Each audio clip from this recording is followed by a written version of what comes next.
And we are live. This is Dark Journalist. What a fantastic crowd we have out there in the ideas from tonight already. Of course, tonight I am joined by the lovely Olivia. Hi, everybody. And Olivia, pretty hot night out there in Boston. It's like there were some thunderstorms, and so it's kind of like bat on a hot tin roof, I guess you could say. And that whole sort of Tennessee Williams thing is appropriate because you could just picture that in the UFO file with the characters we have, all the disgruntled scoundrels out there. You can just picture them taking credit for creating that UFO file. And we're going to get into some of those scoundrels tonight, interestingly enough, because they show up in an interesting place, which is the Space Force, which, guess what, is taking over UFO duties, along with taking all the satellite duties last week. This new Space Force, we're going to call it Space Force 2, because we had the original Trump version. This is still the Trump version, but this new one has some interesting additions by Senor Stepford Biden.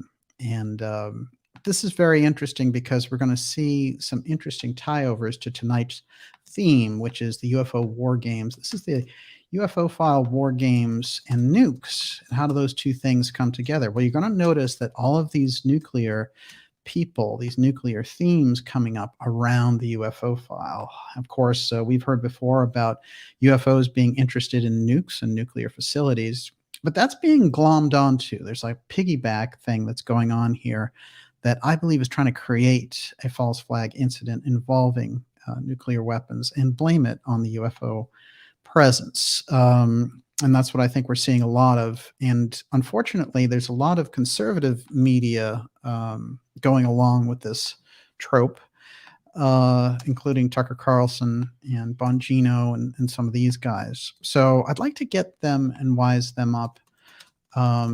And a lot of the shows and the things that we see in relation to UFOs, a lot of these people are very ill-informed, and the CIA and National Security, Homeland Security people keep coming on their shows and spinning webs of disinformation that they just sit there and gobble up. So we have to change that conversation and move that conversation into reality. So we're going to do some of that tonight. And it's a very important conversation. I suppose August really has been all about the UFO file, as much as we've had the Trump raid, the FBI raid on former President Trump, and the redacted affidavit, which came out today, which we're going to get into, of course, tonight. Didn't reveal much, and I didn't think that it would, but I think there's a couple of things in there about them suggesting that it was human intel that sparked some of this. I actually think that there's deep surveillance inside Mar-a-Lago, and that's what they were using, and they're just trying to freak Trump out by thinking his inner circle is turned against him. They actually used tactics like this against Richard Nixon when Henry Kissinger was making him more and more paranoid at the end and feeding that paranoia that they were out to get him. They're trying to do that with Trump, but Trump has a way of trying to spin things his way. And so I think they're going to have a tougher time with that. I also sense a lot of the power and energy has gone out of their effort to railroad Trump in this endeavor. And again, whichever side of the political fence you come down on, the idea of the FBI raiding a president is just off the charts, and we've never had it before. So it's the kind of thing that we're going to have to watch it as a precedent because, once they come over that red line, there's no stopping them. And when we get around the FBI, it's very, very interesting because we're going to see tonight also that in his interview on the Joe Rogan show, of all places, Zuck of Facebook, said that, in fact, the FBI had him interfere with the 2020 election by blocking the Hunter Biden laptop story, and said, well, the FBI came to us and said, you have to watch out for this stuff. And, really lame. So there we have them now just going on the record, and a lot of things are coming up and going on the record. So I have a feeling there's a big throwdown that's happening, which is the people who have jumped on board and gone along with the machine that's been operating, the op that we've been inside since 2020, aren't very happy with the results that they've got. And so we're going to see them turning on each other and suing each other like Moderna and Pfizer. to those Titan companies. Those guys are in a suit now. I just wonder what took so long. It's true. It's really true. Well, also the announcement that Fauci was bailing out, and you know, that's something RFK Jr. called "rats leaving a sinking ship," and I think he's really nailed it there in the terminology. Let's face it. But if the Republicans do get back in, I picture that Senor Fauci is going to be back very, very shortly before a congressional committee answering some questions about certain Wuhan labs and the contracts therein fulfilled. Everyone, you're watching the Dark Journalist Show. We're going to go deep tonight. We have the UFO WarGames and nukes for you, and this goes deep into the deep state and into X-Protect. So, you know, it's going to be one of those things, which is by the end of the show, we're going to know a lot more than when we started. We're going to be taking your questions in the second half of the broadcast, and Miss Olivia is going to be putting those together for us now. You know, we'll go a couple hours tonight at least. And it's very important that, you know, with everything that's going on in relation to the UFO file, that we get a picture for what they're up to and how they're positioning things, including some of those well-known people that we've covered on this show and how they've been moved around on a board, you know, like some dummy corporation in the Bahamas. We're definitely seeing some unusual moves, and watch, they're going to switch out a few of the characters for other characters. And so the PSYOP is on. Before I jump in, Miss Olivia, how's the temperature out there? Everybody's in a great mood. I don't know how. I'm rather cynical today. Steven Siegel says, anyone else here feeling like we're not winning the battle? That is kind of, I don't know if I feel that way, but I feel the war is brewing. Oh, yeah. Well, let's remember this, too. I mean, if you're really looking for war examples, just think about World War II. And Hitler basically had everyone on the ropes at one point. So things have a way of turning. You know, we also know when Hitler was taking on Russia and they just thought everything was great. And within 6 weeks, they were at the gates of Moscow. But then, you know, the temperature plummeted and they got bogged down and they started fighting and they had their first big defeats. And, you know, it's interesting the way that things turn. If anything, I've seen some optimistic signs in the last couple of weeks, but I would say it's a long battle that we're engaged in, because it's operating on a few different levels, not just physically. It's operating on a psychological level. And what reality are you living inside? This is why they're playing so much with that meta thing, the metaverse about reality, and the whole 8th sphere conversation comes in. I'm going to save that one for when we have Gigi Young back. Of course, Gigi just did a great show last night. But the 8th sphere is a very important consideration if we're going to grasp the idea of creating reality by living inside a certain particular reality. This is what they've been trying to do. And I think on the leadership side of things, they've run into some real obstacles. So they're switching the op. And I think the work that we're engaged in here around the UFO file is going to come so much into focus that we're really getting into position on a lot of this. So I'm looking forward to your questions tonight. Let's start right off the bat with going a little into an unusual piece, which is the Space Force, which Trump created, and their role in the whole UFO file piece. Now, since 1963, the UFO file went completely out of presidential hands and into the shadowy corridor of aerospace and intelligence. But the aerospace corporations and defense contractors were simultaneously involved with the government, but private entities. So therefore, no FOIA requests were going to penetrate there. And when we look at this, it's very important to understand, because everyone relies, oh, we can get a document, it's going to tell us everything that happened.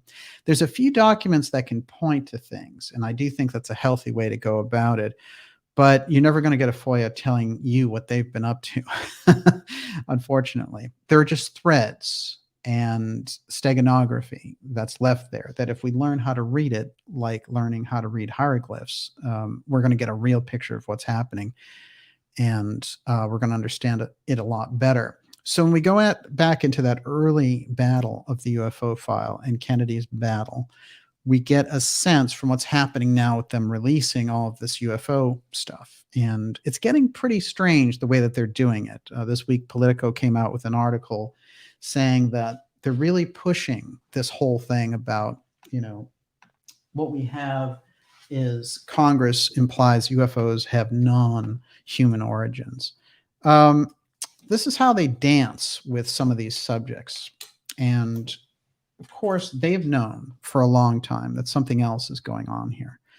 And they've also created a lot of secrecy. They've also created a lot of intimidation around the whole subject. And, professional social isolation, things of this nature, which the CIA is very good at. But I want to get into this a little bit. They want people to take them seriously. Space Force wary of taking over UFO mission. This is important because last year, the idea was the Biden administration is looking at the Space Force and thinking, this thing is honeycombed with Trump agents. And how on earth can I utilize it? And they were making fun of it and trying to cut its budget. Now they love it. And there's a very good reason for that. It's who they switched out for commander. So this is going to be important as we get into it. And that new commander, he has a very interesting connection with one of these themes that they've been pushing out there, the whole nuclear UFO piece. And I think this is an initial war game before they go full on. And, when I get into the whole nuclear side and we're talking about UFOs generally, it's not coming from a place of fear, but we have to kind of raise our awareness to a level where we can understand the different scenarios that they've played out. And then, they might be so crazy that they've played out scenarios which they can never accomplish. But their ability to try such scenarios, I think, is definitely something that we know that they're up to. Okay. This is from The Hill. Congress implies UFOs have non-human origins. In Congress, where legislation is drafted, debated, and enacted, clear and concise definitions are of paramount importance. So there's a lot of nonsense in the beginning of this. The revised definition of UFO includes transmedium objects and objects which, according to lawmakers, transition between space and the atmosphere. This is interesting because they've really been trying to get the underwater, undersea part down. And you have to wonder, with a lot of the things that we cover on this program relating to the hot zone and ruins of Atlantis and the obsession on the part of the establishment and the elite with Atlantis and the cult of Belial, for example, from the Casey readings, this is important for us to get a handle on it. Why are they smashing the UFO together with the undersea aspect? Are they planning an op at one point with space, but they're like, maybe we can't pull off a space op? It's quite possible. They might be thinking, an underwater op is easier to do because it's harder for people to see what's going on. In fact, there's so many telescopes trained on space that orchestrating something along the lines of a false flag or a space invasion might be difficult. They might look for that underwater aspect, or they want to call a national security emergency underwater for when certain things are found, and they don't want the rest of society catching on. They want to create this new origin story. These are the things that we know people like Maxwell and Epstein were obsessed with, and they were working with top scientists to try to get into this area where there are these ruins under the water. So the fact that this underwater aspect is showing up in the UFO UAP legislation, I think, is very interesting. And so UFOs are now unidentified aerospace and undersea phenomena. So suddenly the USO is part of the UFO, expanding the definition to include objects in space and under the oceans. So that's important. So they go on to say, it's remarkably advanced technology moving seamlessly between space, air, and water. A rocket moves between air and space. So, they're pumping this up a little bit. Perhaps members have been have seen the classified sensor data that prompted former President Trump's director of national intelligence to state that UFOs exhibit technologies that we don't have and are not capable of defending against. And he was right. Some of the things that he put on the record, I think, were part of a genuine disclosure process. That was Grinnell. But the way that they talk about it, here going forward has all been about threat. And I've done so many shows. I remember actually outlining the whole TTSA CIA threat thing. And this is a show I did with Gigi Young. It's January 1st, 2018. That's 4 years ago, everybody. So we outlined what was to come and what they were going to do. And so much of that has come to pass. There are still aspects there, but the whole presence of the CIA involved with this was a real, just a real red bell, red alert. Okay, over the last 7 decades, most UFO sightings involve man-made objects such as misidentified aircraft, balloons, and all the rest of it. I'm going to get to a very interesting sighting that's gone completely under the radar, a whole lot more important than the tic-tac nonsense. Congress, in short, is forcing the government to focus on objects that are not man-made. Imagine that the new UFO office identifies a highly advanced drone flying. Under the draft legislation, even if it's Chinese or Russian or otherwise, it's not a UFO. So they're pretending again that a lot of stuff is going on here. And through their interpretation, they're saying, oh, Congress is saying, UFOs are aliens. They're not, in fact. What they're saying is they're leading the definition so the press will drive it, and then they can leak things and the press can keep driving this. But if they got caught in the middle of all this, they can say, oh, the press just took us too far out of context and all the rest. However, one thing that keeps showing up in the middle of all this talk in relation to the UFO threat is nuclear aspects all of a sudden. Yes, they're very interested in talking about nuclear aspects related to the UFO file. Isn't that interesting? As I've mentioned, there's good research about unidentified flying objects around Bentwaters, for example, a classic case in 1980, where we were storing nukes in England. No one was supposed to know, but these UFOs were very curious about what was going on. There's a few famous cases involved in the late 60s having to do with Robert Salas, who did an excellent book relating to UFOs and their ability to shut down nuclear missiles, which, almost seems, it's a defense issue, but it almost seems like a good technology to demonstrate. So I'm going to have some interesting answers about what's going on there. But this Malmstrom Air Force Base comes up in 2 very important contexts tonight, because we're going to look at that incident, which is the original UFO nuclear incident. And we're going to see that before that, President Kennedy was asking for all cases from the CIA relating to UFOs, because he didn't want an incident regarding the Russians, with a UFO flying over a nuclear facility and them shooting at it and thinking it's us and all the rest. So that's where a lot of this tug of war started.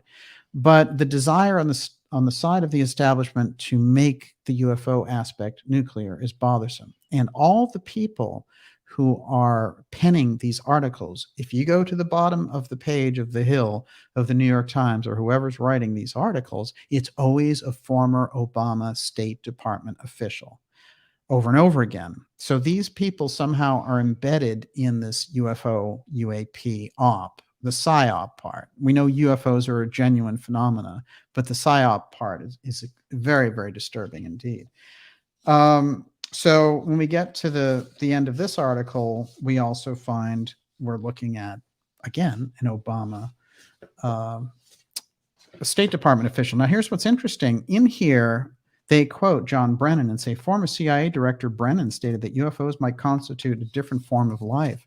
This is interesting because, in that whole runaround with people like Elizondo and all that, for the time that he was working with the CIA, and of course, you never really stop, the person he reports to in that whole chain of command, or where the chain of command comes down to, is all Brennan. So Brennan's embrace of the UFO file, and we need to get that government to give us, information on the UFO file. These people are the government. They were in the government. They could have done all this stuff. So don't fall for the whole phony, oh, we're going to go after that government, when you have a bunch of government agents saying it. That's the big thing there.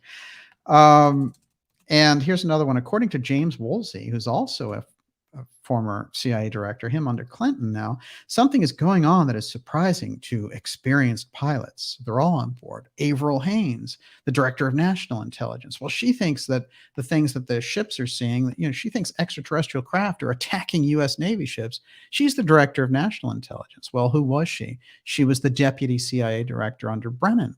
So there's something going on in that loop of Obama officials. They've all resurfaced as big UFO enthusiasts, and I want to know why. And why are they joining hands with people like Marco Rubio, big hardcore neocons, a senator from Florida who wants to bomb Iran and ran for president famously, not so successfully? Where are we getting this neocon nuclear UFO connection? What have we got going on there? Everyone, you're watching the Dark Journalist special report. We're going deep tonight on UFO WarGames.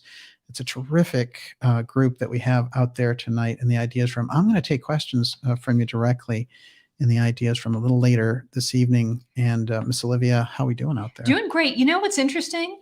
Yeah. I had to swat a troll. And the reaction from the crowd of it clearly what we're looking for is consequences, to somebody's, because it was cathartic, I think, for everybody. No question. Well, we've seen so many out of control things, and open discussion, open debate is very crucial, but there's a lot of activity, and I believe a lot of it is directed by intel agencies to disrupt conversations like the ones that we're having here. Not that every critic is a CIA agent. Come on, I don't want to be paranoid about it. But we see that there's an agenda to drive through this UFO fear thing and the nuclear part and the UFO threat and get it funds, billions of dollars through Congress every year. This is what they're building up to. So when we open this conversation up and people start thinking differently about it, it's a problem. It's a real problem for them. How are you doing on questions there? They're coming in slowly. Everybody's just waiting for you. But we did have a couple comments. MTL Momzilla says, DJ, great appearance on Shaun Attwood. Thank you.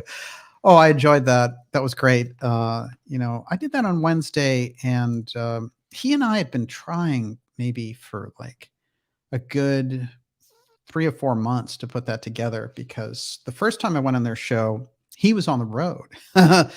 And he's opened up a lot of very interesting things. And also our friends in the UK, I wanted to give them something that was at a decent time. And so we did it 7:30 their time. And that was just so much fun. I was telling you about this, Olivia, a little earlier, which is just before the whole thing started, I was getting this fire alarm that was kicking in, the whole smoke alarm. And it sounds like in here, it's like AI, it's this fire, remove yourself from the, and I was like, oh, this is going on when Attwood starts. It's going to be a real problem. Mm-hmm. But we made it through. Somehow it stopped just before. And I always enjoy those guys. And I think that just the range of topics that he discusses are good. They're good fun too. It was good to see everybody over there. Okay. So as I mentioned, they've been building everything around this Tic Tac. In this case, that article, which I cited from The Hill, the person's name is Mark von Rennenkampf, and served as an analyst with the U.S. Department of State's Bureau of International Security and Non-Proliferation, as well as Obama administration and appointee at the U.S. Department of Defense. Over and over again, this whole web of former Obama officials. I'm not finding Trump officials, which is interesting. So I'm seeing that the people who are organizing this seem to have a certain type of political stripe, which is unusual to me for this. Now I want to look at how the Space Force is taking on the UFO mission. And this gets into some interesting territory. We're going to meet somebody new who's going to be in charge of UFOs going forward. Are you ready for this? I'm ready. He's just been selected. He's going to be sworn in. He has to go through a Senate confirmation process, and his name is General B. Chance Saltzman, tapped to succeed Raymond as chief of the U.S. Space Force. Now, remember, I started with an article that said they want people to take them seriously. Space Force wary of taking over the UFO mission. But this was part of the deal. If they wanted to get ahead in the Biden administration and get some things happening, well, they had to take on this role. Now, Saltzman has a very interesting signature in his background. You might remember that earlier, in last several episodes, I've been concentrating on this continuity of government group related to the UFO file group, which I call X-Protect. But that UFO file group operates with no government oversight. And they operate in the shadows with a black budget, and they have a lot of influence on the press through the Central Intelligence Agency. And I've done my best to outline how that network operates. But you might remember something interesting about General Van Herk, who is the Northcom commander. I've got him here somewhere.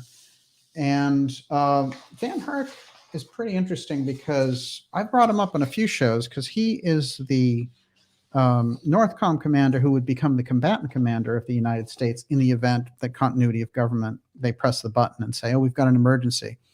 And he would select regional governors, and they would sort of institute this non-constitutional system, supposedly to maintain order through martial law until we could get elections going again. Now, that's General Van Herk. Here's the unusual signature in his background. He was part of the 509th Bombing Group, which is the same group that recovered the Roswell wreckage. Now, true, they did it in 47, way before his time, but he's part of that lineage of that elite group that they did. Asked by a Washington Post reporter, Shane Harris, about whether there have been any changes in terms of homeland protection, not United States protection, but again, here we go, homeland, right? This is very important. They have to change the names of things. UFOs have to be UAPs. United States has to be homeland, right?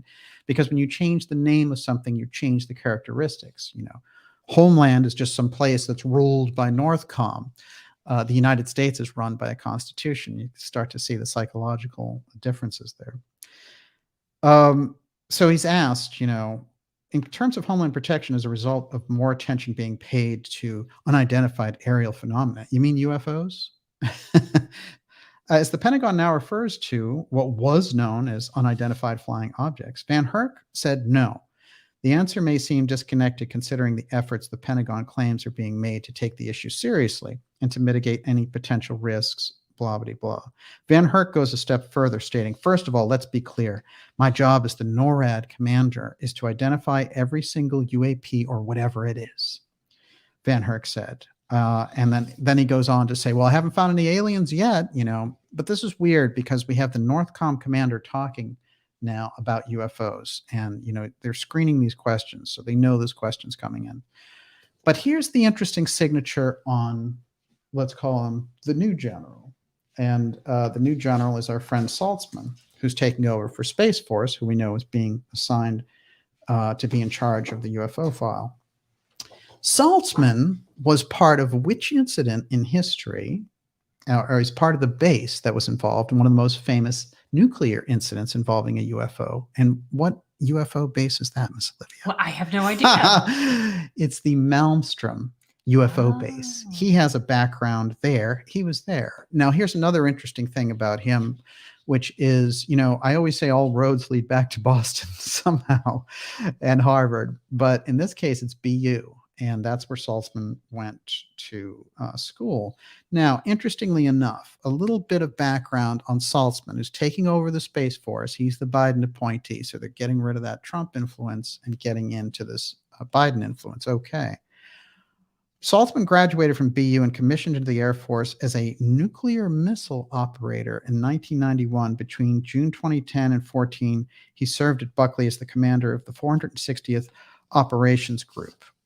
So I went deep to find out what has been his various assignments, and I wasn't expecting to find anything related to the UFO file. I thought I was going to have to dig really hard. Here he is, right in the middle of Malmstrom, which is exactly what the focus of this episode is, which is the nuclear incident at a defense base involving a UFO. So he has a series of different assignments. The one that interests us, including space control.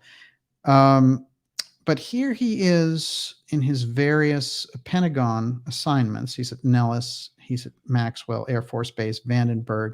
This guy definitely has the background. He's one of the most well decorated too, and I'm sure he's great as a general. What I'm pointing out is they seem to be positioning people on the UFO side who are somehow have this footprint, this signature of being connected with the original UFO piece. Now, he's been through that training in Colorado, the continuity training, Air Force Space Command, etc.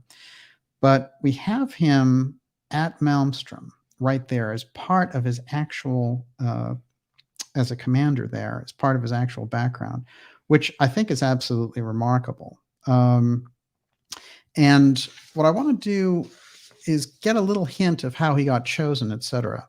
President Biden has nominated Lieutenant General B. Chance Saltzman, currently serving as U.S. Space Force Deputy Chief of Operations, for promotion to 4-star general and selected him to lead the Space Force as Chief of Space Operations. The White House on July 27th submitted Saltzman nomination to the Senate, and it will be referred to the Senate Armed Service Committee, which they have set up a hearing for this guy. He's going to replace General Raymond, who is the current commander, who is checking out in retirement. Remember, last year or 2 years ago, it was the retirement of the COG commander, and that's how we got Van Herk. So it's these retirements, and in that case, the guy was only 53 years old. So I found that an interesting time to retire. The Space Force is an independent military service under the Department of the Air Force. So it's a part of DOD. And one of the things I also want to bring up tonight is that we now have it verified through the Defense Department, Susan Goff, that Lou Elizondo, who we've spent time covering because he's gone off saying he was the commander of the secret UFO project, ATIP, which doesn't exist, by the way, and was part of the whole TTSA thing. Most of this audience doesn't need any introduction to Elizondo and all the dancing that he's done on the intel side. But now they've said, well, he actually works for Space Force. So this guy who was claimed to be a whistleblower quit his job, and I'm outside the DOD and all this stuff.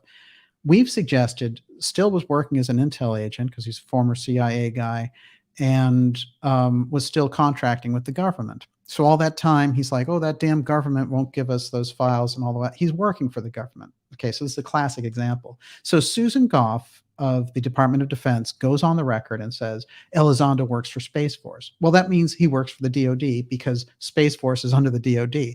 So the idea that he's a DOD whistleblower who left the government is complete BS. Now, ATIP doesn't exist. That's BS. Even he admitted it was an activity, not a paid program. So that whole thing, the whole CIA operation has gone up in smoke. Is the media paying attention? Is Tucker Carlson paying attention? Are they still rolling these guys out, spreading this CIA flack about a UFO threat? It's completely bogus. And it's been exposed by their own Pentagon. They're the ones who say, yeah, this guy still works for us. So there he is. Elizondo works for the government, works for the DOD. He's not a retired whistleblower who was upset about how they dealt with UFOs or whatever. For all I know, he, it doesn't matter what he thought of them. The idea is that he came out and said, oh, I'm a disgruntled person. Now, the New York Times covered this. They carried the article that got us into this whole problem in December of 2017. So they bear the responsibility for perpetrating the fraud of this entire incident. And the fraud is this, that a whistleblower came out of the DOD with real new UFO information and that this was the real thing. Well, the information and the videos that he came out with, one of them had already been online on YouTube in 2007. That's the Tic Tac video. Okay, so don't give me any of that. The Tic Tac video is also very questionable, and anyone who has really good skill calls into question, because of the nature of the footage, how easy it would be to manipulate.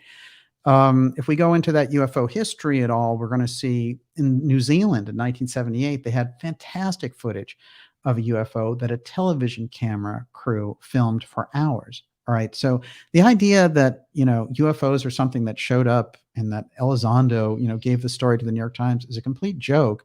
Maybe a joke on the millennials, frankly, because anybody else, knows better because they understand the history. But to have these people go on these shows like Tucker, and, I'm in some kind of an email group with Tucker Carlson. And the truth is that people like Tucker Carlson ought to be more responsible about who they're bringing out. If they're just rolling, I'm going to show other CIA people that he's rolling out. Megyn Kelly, Joe Rogan. Joe Rogan sits there and says, You know, it's amazing with these UFOs because they show up in these training exercises like they're daring our guys to go at it with them. No, how about we're doing U.S. naval training with aircraft, and then we're introducing unusual situations like our own advanced drones, and that's why these guys are seeing UFOs. Doesn't that make a lot more sense? I don't see it as aliens targeting our training programs. So I do think that there's an education gap, a knowledge gap around UFOs with some of the bigger media outlets, and they're really just pushing out a lot of nonsense in relation to this. This is what we're going to clear up a lot of this tonight, and we're going to do it through the Space Force commander, because his connection with Malmstrom is just off the charts, as you might imagine. That's a TKO. Everyone, you're watching the Dark Journalist show. We're going deep tonight in this special report. We're going to be taking your questions in the second half of the program. I am delighted to be here with you. And Miss Olivia, how are you doing out there? Good. Lilligard says Space Force has its own new anthem on YouTube. Have you watched it? I have not. I'm so curious. I want you to look at that and find Malmstrom for me, and read it off when you get a chance. It may take me a while. That's okay, actually. I know it's a very extensive list, but I don't want to take the time away from the viewers. Okay. Here's more. I'm going to, I want to mention this about UFO researchers, which is we have to get on board that there's been a UFO threat thing that's been perpetrated on the audience. And the UFO researchers have let down their audiences by not telling them that the UFO threat is being fueled by government agents. Okay, that's a big problem, because when the UFO investigators step aside from analyzing the situation and they take on Homeland Security and CIA people as their sources, that field is going nowhere. You're not going to get any answers because those are government people feeding you lies. So a lot of them, and you know, they might be very good researchers. I'm not really commenting on their research. I'm just talking about them in relation to the UFO file threat part and how they're going along with it. But, you know, whether it's guys like Knapp or Dolan or whatever, they need to get on board with this, because what they've done is they've let it slip into and slither into the field without stopping it and saying, oh, you're pushing a UFO threat. So a lot of the things that they say when the audience comes at them and people like Pope and say, look, you know, they're pushing a UFO threat. And they say, no, they're not. They're not pushing a UFO threat. The media is not talking about a threat at all. All right, so I'm going to get to the threat parts. So I can show on the record that, yeah, there's a massive threat. They just said through Congress that the UFO threat is spreading exponentially. Okay, that's in Congress that they're saying that. And then the media is promoting that. They're definitely promoting a UFO threat. So we need to get on the same page with that. Whether you believe there's a threat or whether you believe that's a psyop, whatever it is, that's what they're promoting. And there's a reason that they're using that against us. So here's a little bit of this. Congress sounds really concerned about unidentified aerial phenomena. And they keep using the Tic Tac picture. You can't get a picture of a normal UFO anymore. It's all Tic Tac junk, right? And you're supposed to be programmed, oh, the Tic Tac thing, that's a UFO picture, but everything else is malarkey. All right. Now, this goes along with that. To move things along, Congress announced its intention to merge both the existing UAP task force and the Aerial Object Identification Management Synchronization Group into the Unidentified Aerospace Undersea Phenomena Joint Program Office. Okay, this is AARO, okay, AARO, and that's the All-Domain Anomaly Resolution Office. The idea is that Gillibrand and Rubio, a Democratic senator from New York, Gillibrand, and a Florida senator, Republican, put together a program to create this office, AARO, and answerable to DNI Avril Haines, who is all into talking publicly about UFOs and how aliens are a threat. And she's the former deputy of John Brennan, who's the drone king. So her big job actually in the Obama administration was finding out ways of legally justifying bombing, citizens, droning citizens, and justifications for, basically not going through any legal process to do this. So whatever we think of Haines, she's now on this UFO train. And so AARO, this new office, which is supposed to be like Project Blue Book Redux 2022, is they're the ones who are in charge, and they're leading us through this whole UFO threat piece.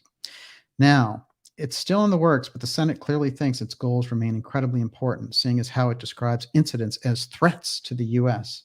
that are expanding exponentially. That came out today. Okay, so the push has been on and steady, and we get it every day. Have you noticed, if you looked at Twitter, it's UFOs are trending there all the time now. And there's a lot of reasons for this manipulation around the topic. One thing I want to point out is UFOs were the top internet search in 2017. And I think a lot of people on the Intel side said, you know, we really need to make this work for us because people have the curiosity. We need to use that curiosity against them. And that's where we get the CIA picture. And that's where we get the weird funding of To the Stars Academy going 50 million in debt, funding these shows.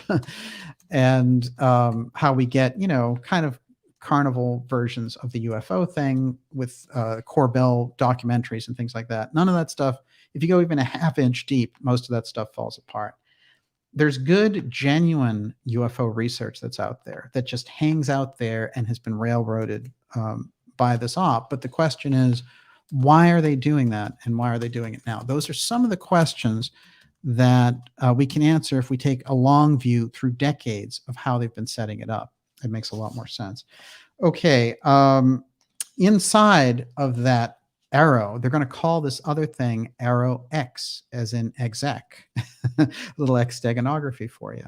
Arrow X is going to be the executive high-level stuff that they don't share with the public, the classified piece. And in Arrow X, you're going to have guys like Moultrie, who's the DOD official who was talking with the Illinois congressman during the May hearings about how to punish amateur interest groups. You know, so for example, let's translate it this way. If you buy a UFO book that authorities don't approve of, then you might get a visit from some FBI agents. That's the way this thing works. Make a video of a UFO and get arrested for interfering with a national security threat by Homeland Security agents. How does that feel? This is the real institutionalization of the UFO threat. And the question is, why are they moving in this direction with the UFO threat? What is it that they're setting up around this? We've heard for years about the whole blue beam type idea. And of course, it's almost become like a street legend. I don't think there is or ever was any real blue beam plan, but it's in reference to, there's no question, there's a whole apparatus that has played this out as a scenario. And we've seen some unusual things if we go into that history in terms of scenarios. Operation Northwoods was one that was presented to President Kennedy. And the whole idea was to hijack some planes, shoot them down of our own, and then blame it on the Cubans. The Pentagon actually came to him with this. And we didn't discover this till about 1998. So there's a big lag in knowledge about things. You know, the APRO, you know, one of these major organizations that is involved with our satellite programs. No one even knew that the program existed till the 90s. It had been created in 1958. So that kind of lag in information isn't really tolerable for us in the situation that we're in moving forward. So, you know, with this incredibly vast structure around technology, all they need to do is leave certain things out. And yeah, we're going round and round and can translate all this stuff in a minute, and something can go viral in a heartbeat. But if we're not getting to that deeper information, the deeper level of information, then it's largely superficial sharing. So I want to talk here about going in a little bit deeper and finding some of those answers and being able to correlate how they're executing this UFO threat operation through intelligence agencies and through the media in order to take advantage of emergency powers.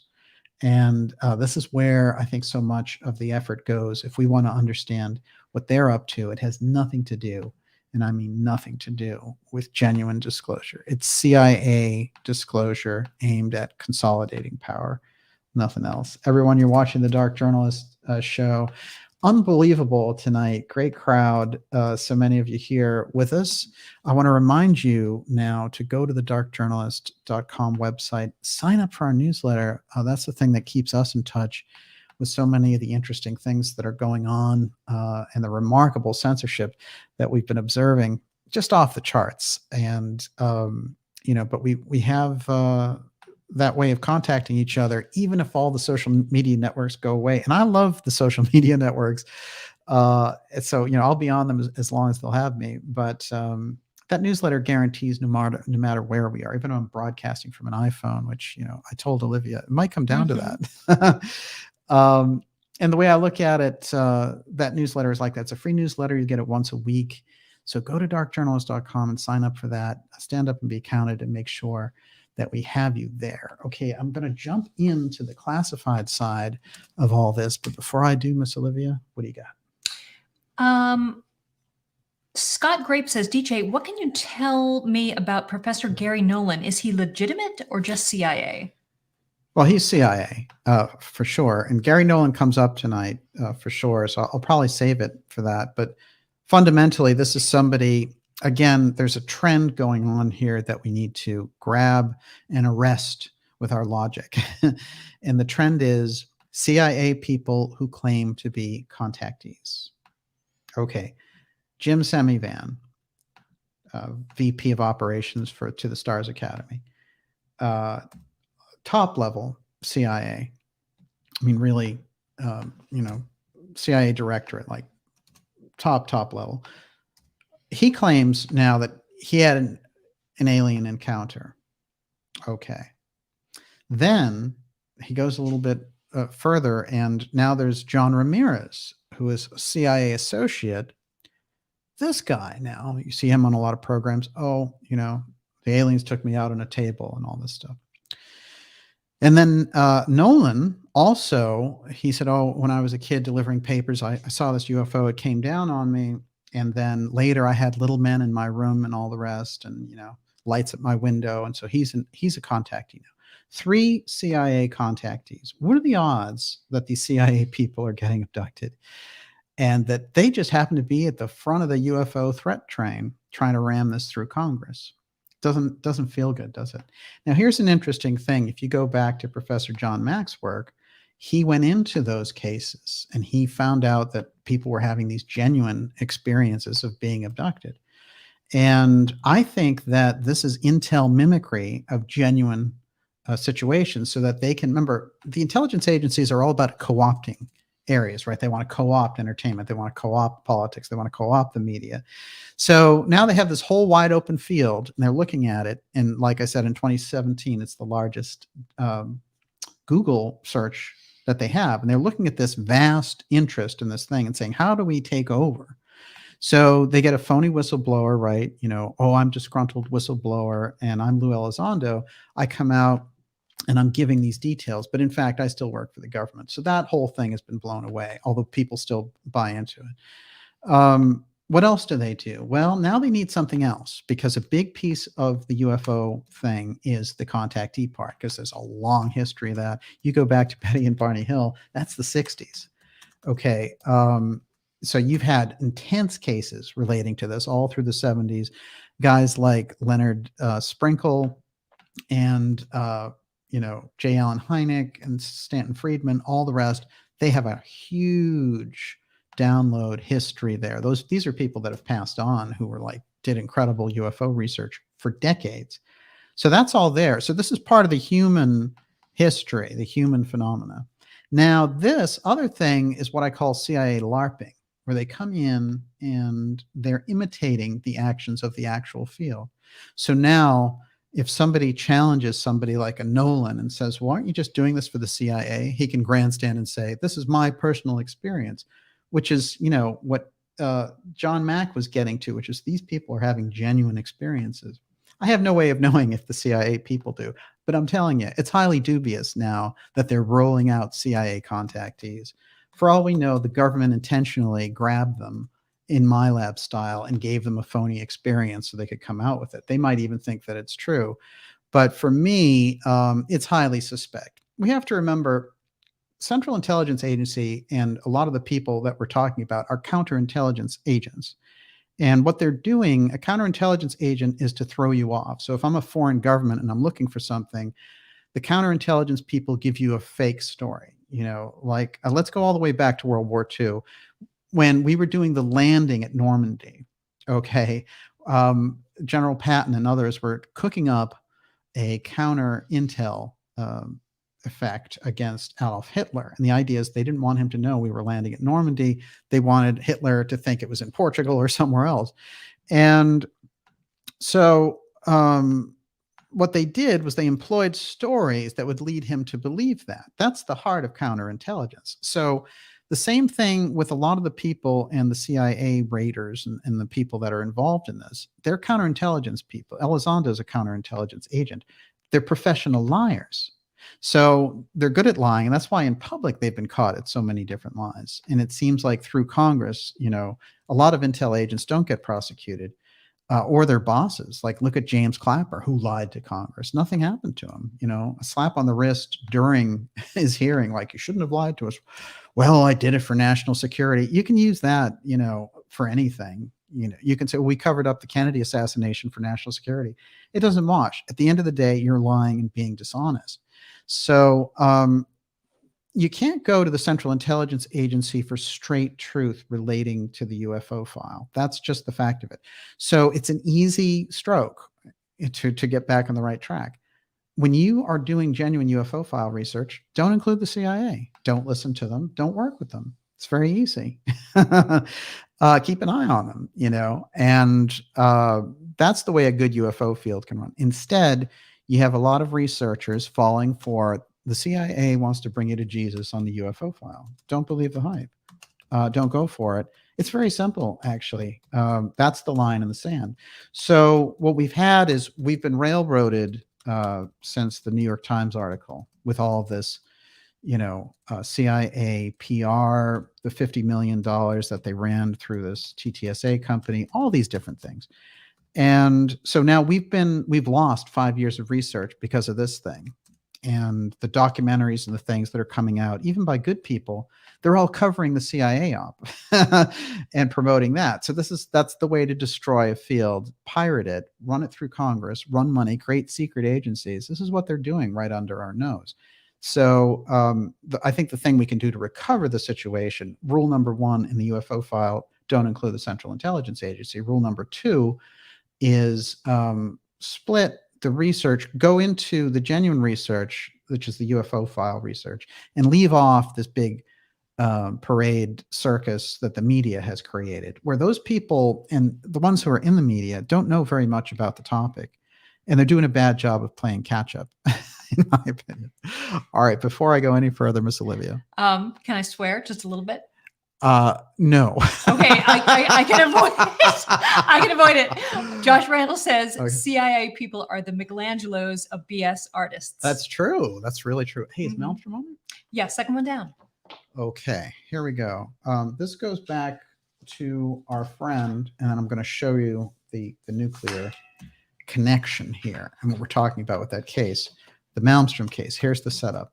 So that's Saltzman, and as I said to you, he's the one who is going to take over Space Force very shortly. And he is the one who has the Malmstrom Air Force Base signature, the same way Van Herk had the Roswell signature. So here's the official record for our friend, Saltzman. They call him Salty Saltzman, but I'm not going to call him that. B. Chance Saltzman, General.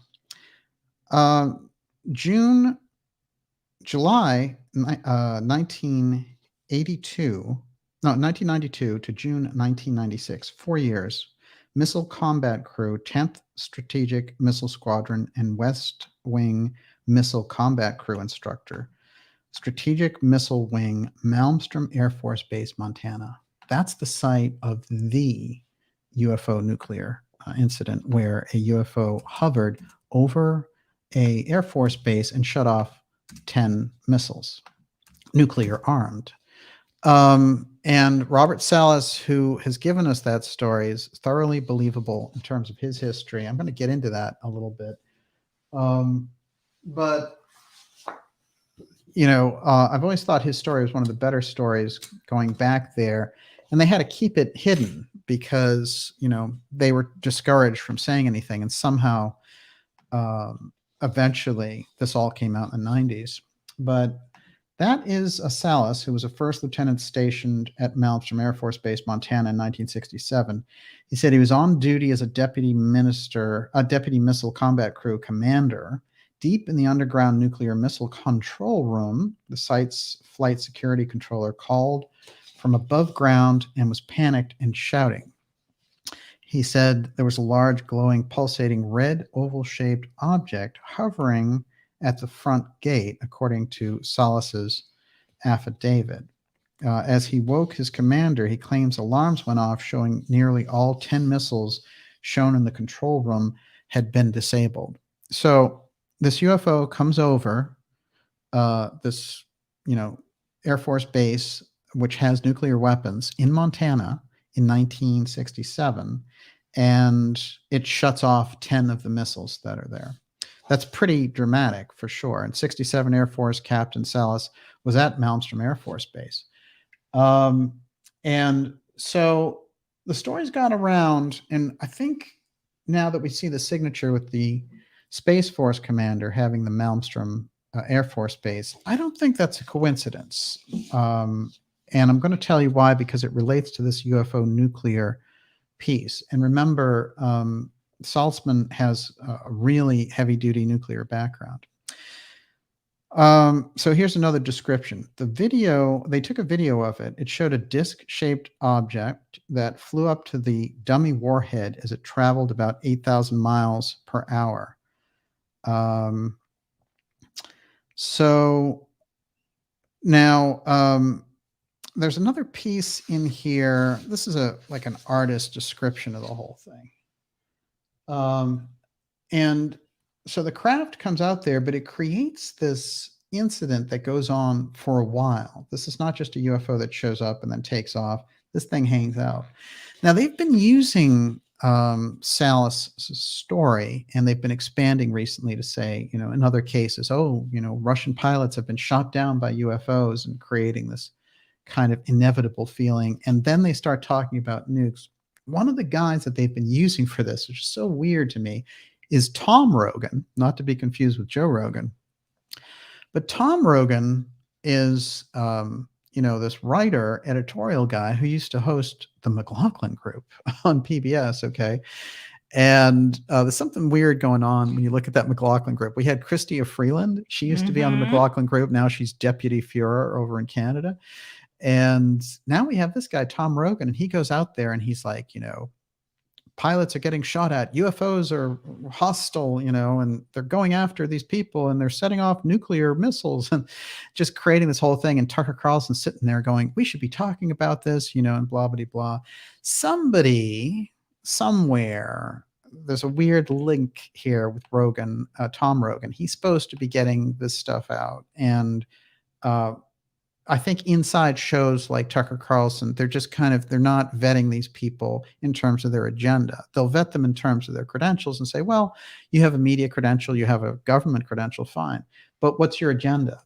You know, so if you're CIA people, if you're creating counter intel narrative about a UFO threat, then that shouldn't be the kind of stuff that gets promoted on these shows. Well, their agenda is ratings, and they're getting plenty of them. Well, that's another important piece when you look at this. Okay, UFO author Hastings, he created a news conference, and he brought in some of his fellow retired military guys. And he said, I believe, and these gentlemen believe, that this planet's being visited by beings from another world who, for whatever reason, have taken an interest in the nuclear arms race. Hastings claims that a global conspiracy exists in which all major governments have been covering up evidence of UFOs for decades. He's absolutely right. I would say actually on both counts. But the UFO presence around nuclear sites can be for a lot of reasons, and I'm going to show what some of them could be tonight as well. There's never been anything hostile involved, you know. In other words, the UFOs have never shot at something on a military base that was nuclear and set off problems. What they've done is they've come over, inspected, and shut off some nuclear missiles. So that's a little bit different in terms of portraying what's going on here. Of course, the ability to shut off a nuclear missile is pretty heavy duty. But this also could be a high-level operation conducted by the government, by one department, saying, let's see if this nuclear base is ready for like a Soviet attack that comes over and shuts their stuff off. And they could be doing advanced tech on them. Even at that date in 67, they may have had something that was more advanced, and they wanted to test out whether or not the base could handle this kind of emergency. The same thing when we talk about the Tic Tac UFO and things of this nature. The Tic Tac UFO, it cracked me up so much when the other Rogan, Joe Rogan, was talking about it and was like, have you ever seen what happens? It's always during a training mission. If that isn't like, a big FU saying, I know what you're up to, and like challenging our pilots. No, I don't see it that way at all. What I see is the Tic Tac and those types of cases seem to me to be some kind of training exercise involving the advanced craft that we have in the X-Protect end of advanced technology. The idea that UFOs are doing that, and targeting training exercises doesn't really make a whole lot of sense. So I've never seen that as viable. So I think that a lot of the intelligentsia that's in the media absorbing this, the people in mainstream media don't know jack about UFOs. They really don't. And I've listened to them. I've tried to glean from them the depth of it. The other people who know things deeply about UFOs, for some reason, won't challenge this new establishment wave of Homeland Security and intel groups taking over the UFO file. Problem there. So we've lost that kind of piece. People calling out, like the Elizondos of the world, to the Stars Academy, and they're starting to see the holes in the story. And what's happening is very interesting. And I mentioned this in the show last week, which is in the case of the Black Vault with John Greenwald, who's been on this program discussing some of the inconsistencies around To the Stars and Elizondo and Christopher Mellon. And like very respectfully, I mean, you got to think about the Black Vault. If anything, I think he was trying to help promote those guys in the beginning. But it's pretty interesting because this week on Twitter, as he was putting out his deep dive on this IG complaint that Elizondo put out, Elizondo, in live time with this new lawyer who's connected, who did the case of Kyle Rittenhouse case, he went on live and basically had his lawyer put Greenwald on notice. You better not say anything about him not leading ATIP, even though it was a fantasy in his own head, because there is no program called ATIP that was funded by the government. There's no proof for it anywhere, not a scrap of information about the government paying for a program called ATIP. ATIP's a nickname for a real program called OSAP, which Elizondo on record has said he had nothing to do with it. So it's an intimidation game, and it's a legal intimidation game. And this is going to be how a lot of this plays out, because when the intel agencies get called out, what they like to do is try to scare the reporters and the independent media around this. So that was a shot across the bow for them. And what's interesting is the audience was disgusted by it. If you really read a lot of the comments, they couldn't believe what was happening there. So it's very interesting how all this will play out. And, I'm sure they have their own like enemies list on all this stuff. And, I wouldn't be surprised if we're right at the top of that list. But I'm going to point this out. When you're in the truth-telling business and you don't tell the truth, you get out of the business, So dark journalism is all about getting to the truth on these things. And investigative journalism is adversarial journalism at times. And it's not personal, but, I've pointed out if you were investigating a CEO who's dumping, acid in a river or something, that's not going to be a friendly, high-fiving kind of relationship. You're going to try to find out what's going on, especially we're talking about people who are paid off the government payroll. And so the things, the type of information that we try to find out about a false UFO threat op being run through intelligence agencies is very, very important.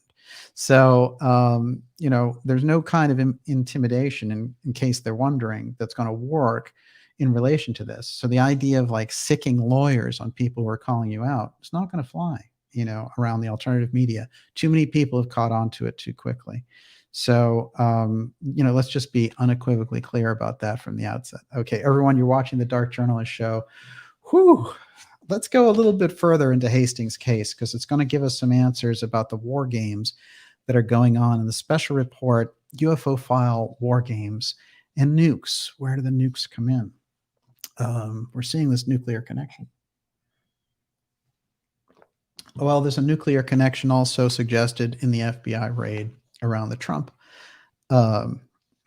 Mar-a-Lago documents. And that's going to be important here as we go. Before I hit the next stage, go for it. I didn't know this. Al Qaeda says Tucker is from a CIA family. He tried to join but was rejected. That would be interesting if that's true. Don't get me wrong. You know, I think he does some good reports, but we have to be clear. I mean, I've had some conversations with people about this. If you work for Fox, you know, just like if you worked for CNN, even if Fox is better, you're still working for the man. You know, you're only going to be able to go so far. Let's get real. And I think it is important, some of the shows that they put out there, and, you know, I would watch them because they're informative. But, you know, and in the case of like the podcasting and the $300 million for a host and things like that, you know, great. I'm glad that they covered the things that they cover, but it's sort of like a warm-up thing. You know, it's a limited hangout of a sort. You can go about, you know, so deep, but you're not allowed to really go in. And if you do, then you're playing with $300 million of influence. So it's a lot different. But I think that those shows, even in that limited hangout capacity, can serve a good purpose. I'm just pointing out that I'd like to put across to those people doing those shows that to just have CIA and Homeland Security and Intel people promoting this whole UFO thing is a terrible idea, because what they're trying to do is take that and use it against the public and say, well, we own the UFO file. We have the narratives. The CIA people are contactees. You know, we don't need you to talk about it. And if you do, we're going to punish those amateur interest groups. I mean, they said it in Congress, you know. This is the funny thing. In a congressional hearing, Darren LaHood, the Illinois congressman in May, suggested when he was talking to Moultrie, who's the DOD official dealing with this all-domain anomaly resolution office, he said, how are we going to punish people who come out with their own stories about UFOs? And he's like, I'd like to talk to you about that, Carnes. We need to figure out how to punish those amateur interest groups. I mean, it's craziness, right? So the FBI is telling Facebook who they can promote, what stories they can promote in a presidential election. Homeland Security wants to tell you what UFO books you can read. You know, I mean, this is a Stasi. That's a Stasi state. So if you don't stop it, where's your red line, right? And so your red line is through the force of exposing it and through putting it across. And that's what we're trying to do here on this program. You know, and I never think in relation to the government, there's so many tools that are available. You know, electoral tools, legal tools, tools of the press. There's tons of things that can actually end up diffusing the situation and getting the government to back off from the CIA side, from the Homeland Security side on this issue. But if they're tumbling over themselves trying to get this UFO threat going because they've got billions of dollars ready and they have lockdowns ready, you know, for a UFO threat, well, we're going to expose them, you know, and if they do it to an audience that's expecting it, it's not going to work. You know, it's going to be like a hot air balloon that doesn't make it. And that's crucial. And that's where the exchange of ideas, and there's no better place to do that than the ideas room. That's the way I look at it. All right. So it's interesting. A lot of the articles, when Salas came out in 2010 and was talking about this, all of the news articles were like, oh, that's so unlikely. You know, why would aliens try to shut off our nuclear thing? It's so funny how they love this topic now. You can just go back to 2010 and read the kind of themes about shutting you down from thinking about aliens. Now they want you to think about aliens, but they want you to be terrified of them. and there's a good reason for that. Okay, so here's a little bit of the, kind of debunking side from 2010, and this is from Live Science. On one hand, the stated purpose was to encourage governments to finally and publicly admit that they are aware of aliens, presumably because they pose a threat to national security. On the other hand, the larger message seems to be not to worry about nuclear proliferation because our alien space brothers will take care of us and avert any potential nuclear attacks, at least in the US and the UK. No word on if the aliens are concerned about Iran's nukes. If that's true, then the aliens would not really be a threat to national security since they seem to be playing galactic peacekeepers. And it's so funny. There's that theme again where they're all about, hey, the aliens aren't a threat. Why are you so, why are you so worked up, etc. And Benjamin Radford was the skeptical Inquirer guy writing for Live Science and that. I just love seeing how that tone in the media changed. Okay. A little bit more about our friend and Malmstrom. So what I found interesting and what I want to bring in here, if I can find it, is that weird things are going on with nukes and nuclear bases and UFOs now. And one of them actually just happened in Hanford in Washington State. So maybe I'll get into a couple of those. But here's my nuclear litany. Are you ready? We're going to start with Representative Tim Burchett of Tennessee, who is all in on the UFO threat. Claims UFOs disabled nuclear missiles are being investigated by the Pentagon, a congressman has sensationally claimed. There's Burchett, and Burchett is right up there, in my opinion, with Rubio and these others, who as soon as the UAP thing came up, this guy was on the scene. And it's weird because he doesn't have any history of being involved in UFO stuff. Why are all these congressmen very, very interested in UFOs? Where did this come from? Where's their background on it? I have no idea. It doesn't seem like there was any before the last 2 years. Representative Tim Burchett said he received the bombshell revelation as intelligence officials denied to a congressional hearing the incident being probed by the UAP task force. He was told the Malmstrom Air Force Base incident is still being investigated. Well, it happened in 1967. That's 55 years ago. Okay, so I guess it's still being investigated. Congressional bill says threats to national security from UFOs expanding exponentially. That one in particular is for the Naps and the Dolans and stuff who say, oh, they're not pushing a threat. Well, yeah, they are. There it is. Okay, that's the end of the conversation.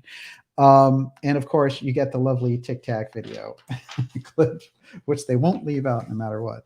Okay, Dr. Robert Jacobs is an associate of our friend who was involved in the Malmstrom case. He claimed that he watched a video where a UFO shot down an ICBM that was doing a nuclear test over in the Pacific Islands. UFO shot down an ICBM. That's pretty interesting. That's a pretty interesting story, and I believe Jacobs about his role in the government there and telling us that story. So we need to figure out for ourselves what's the significance of that. And this was the cover for that Live Science story, which is like, wow, did UFOs really disable nuclear weapons? If so, why? I want to bring up a few things here. President Obama, when he was in office, okay, one of the things he was pushing a lot was no aliens, I'm not looking into it, and so on. As soon as he gets out of office and there's this thing about UFO disclosure, instantly he's on it. He's like, oh yes, we took them seriously the whole time. All right, so you completely lied when you were in office and you denied everything. Now UFOs are okay to talk about because you guys are planning a UFO threat. How about that? That's kind of interesting. That flip-flop, I think, is interesting, and we saw it with the Clintons as well, although I would say that the Clintons' interest in the UFO file was on display very early on, unlike Obama. Okay, now, UFOs and nukes. This is our nuclear parade. Are you ready? Canada agrees to share intelligence on UFOs with US given shared priority for nuclear safety. In other words, because of nuclear safety, we're going to give you our UFO files. Now, this linking over and over again of UFO files with nuclear activity is the order of the day. And in this case, the CNSC, which is the Canadian Defense Department, is committed to raising the issue with its United States counterpart and sharing any related information going forward. So now we have a different relationship on UFOs, supposedly because of a nuclear threat that they carry. Here's the next one. This one just came out August 18th. Hanford Nuclear Reservation worker reports UFO sighting south of Mattawa. Okay, so Hanford is a very famous nuclear base. It goes all the way back to the original atomic Manhattan Project. And also Hanford is interesting because of someone named Fred Chrisman who worked there, who was deeply involved with the UFO file for the CIA back in the day, and we've done some interesting shows on him in the Maury Island case. But here we are now observing these UFO sightings directly involved and in the sites of these nuclear plants. According to Tri-City Herald, a Hanford nuclear reservation worker witnessed something uncanny in over the skies near Grant County border last week. And the newspaper explained that an employee had reported what they saw on the Mutual UFO Network, MUFON, 4:40 a.m. August 10th. The reporting party was driving north across the site and was jolted by the spectacle of what looked like a vertical cigar-shaped object with lights hovering at an altitude of roughly 500 feet in the air. There's more stories that I'm tracking that have to do in the last 6 weeks with UFOs around nuclear bases. So the story that's being pushed out there and the threat aspect, oh, we need to get this stuff through because it's related to nuclear. Suddenly, you can't go in and talk about the UFO file without this nuclear thing showing up. Interestingly enough, the two people who've taken the main positions on the UFO file, the Space Force guy, Saltzman, who we started with earlier, not only are they related to this Malmstrom Air Force Base piece, but their expertise is nuclear. So something is going on there. The Wall Street Journal, Putin and UFO sightings. Okay, they just did this article in July. The debate over UAP may herald not alien visitors, but destabilizing new weapons system. And this is all about how this could be a new nuclear weapons device, delivery mechanism. So we're getting this piece again of the nuclear side mixed in. This time it's Putin, right? UFOs disabled nuclear missiles at Air Force Base, politician claims amid Pentagon probe. The UFOs once appeared to disable the nuclear missiles being housed at a U.S. air base, a politician has claimed, and that's the whole Burchett story. Now, it's interesting because I've pointed out that for some reason they're not using Bentwaters in relation to this. Bentwaters is a major UFO nuclear case, but no one seems to care about that one. And the whole encounter itself is, been studied in documentaries, has high-level witnesses and all the rest. Didn't make the cut for some reason. They want to relate everything back to this Salas incident. It fits the bill somehow. It shut off the nukes. And I think that the story that he told is very, very interesting. I think Robert Salas' story about Malmstrom is definitely true. Inside this Arrow group, who is the new UFO, the new Project Blue Book Redux for 2022, they have this X committee. And that's what it's called, X committee? X committee, yeah. All right. And there's some steganography in there for you. And the Undersecretary of Defense, Moultrie, who's the same guy who suggested punishing amateur interest UFO groups, they call this thing Arrow Exec that he's leading. And what happens is they described what Arrow is going to be all about. Are you ready for the bullet points? Listen closely. Surveillance, collection, and reporting. System capabilities and design. It's pretty normal. Intelligence operations and analysis. Drum roll, please, for this one. Mitigation and defeat. So I'm going to mitigate against UFOs and defeat them. Right. That's one of my stated goals of this office. And then governance So you're going to govern UFOs? It's very strange. Mitigation and defeat. How else can you read that? That means I'm going to mitigate the UFOs and defeat them. So you're creating a hostile defense operation against UFOs, and you're bankrolling it based on the fear hype. That's the only way you can really do it. Is that really the way? Let's suppose that everything that we've said, in looking at the program of the UFO file, that even though we have advanced X technology, which has taken the place of UFOs at time and appears like UFOs, that there are genuine off-world cultures visiting this planet. Do you really want to set yourself up to mitigate and defeat them? That's part of what you're doing? So you're instantly setting yourself up in a way to militarize the situation. And does that mean militarizing space? Is that the piece that you're talking about? The DoD's announcement arrived coinciding with language introduced by the House Permanent Select Committee of Intelligence. And this is how they keep sliding things through, which is these select committees on intelligence and the Senate Intelligence Committee. Every year they have something called the National Defense Authorization Act. Now, I've really put a lot of research into how all this money goes through the NDAA every year. It's almost $1 trillion. But every president, from Bush to, I almost said Cheney, what a nightmare that would have been, from Bush to Trump and Obama and Stepford Biden, they all sign on to this thing. And what it does is it incarnates every time the UFO, the UFO office they've created, they've latched onto it, and it reincarnates the September 11th attacks emergency. So we live under September 14th, what they did on September 14th, 2001, which is to create an emergency situation.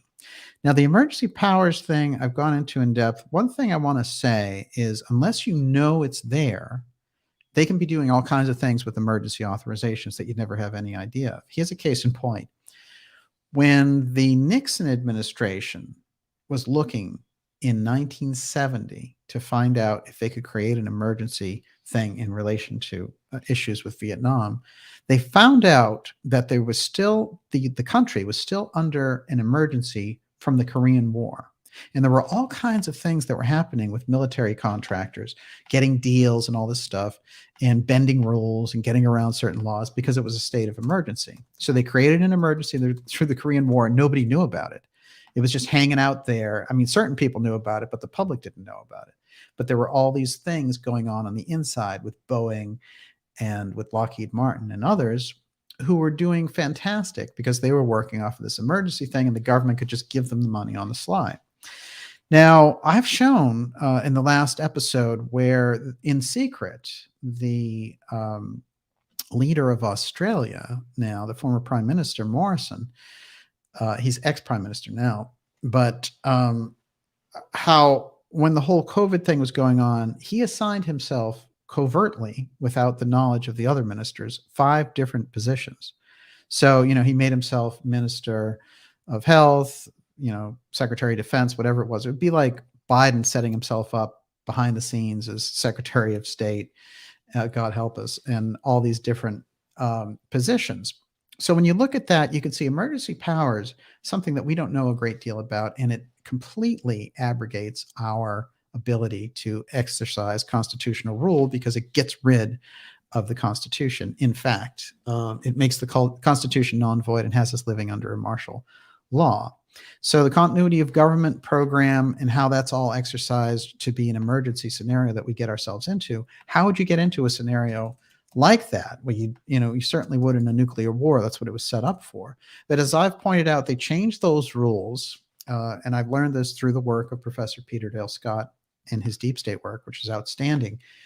And it's the kind of deep work that we need on the alternative media side. We need something good to work with on all this. And what I found out from these deep state, the work that he did, is that the continuity of government program is changed, so that it's for any emergency. And that's the nature of the situation that we find ourselves in now. My contention is that the UFO file is what they are working on in relation to this. And that's where the majority of this whole push is going, which is they want a UFO emergency, and I think the way that they get it is involving UFOs in a nuclear situation. Whether it's, oh, then, you know, they shut off our nukes, or they exploded a nuke, or they did something and it's UFOs. And then suddenly everything turns to that. You know, that's where all the emergency powers go, continuity of government. And they're able to create this scenario of pulling off this whole thing about an alien threat. Now, if for any reason you're new to the work that we do here and you think that's, you know, I don't know how likely that is, just remember that 2 years ago, they had you locked into your house, okay? And they had said this thing happened, you know, all the way over in China, and it affects every person. You can't leave your house, and, you know, forget about going to work and all that. Let's remember the type of times that we're in. For some reason, that leadership group is desperate, and they need the wild card to rescue them, or else they're going to start to lose it. Did you hear the French president? He said, we have to admit to the fact that the days of abundance are over and sacrifice. Well, I'll tell you what, the day that I'll start doing that is when, you know, Mr. Schwab and Mr. Gates and Jeff Bezos and all those guys give up, you know, let's say half or 2/3 of their wealth, that will start there. And I'm sure we can have abundance for everybody for a lot longer if those guys. So if you really want to do that, then we have to start looking at you corporate raiders and get into the real truth. Everyone, you're watching the Dark Journalist Show. We're going deep, deep tonight on the UFO war games. We've just scratched the surface on some of these people, but I do think that UFO nuclear piece is crucial. We're going to be taking your questions in just a moment. And before we do, Miss Olivia, how are we doing? Doing great.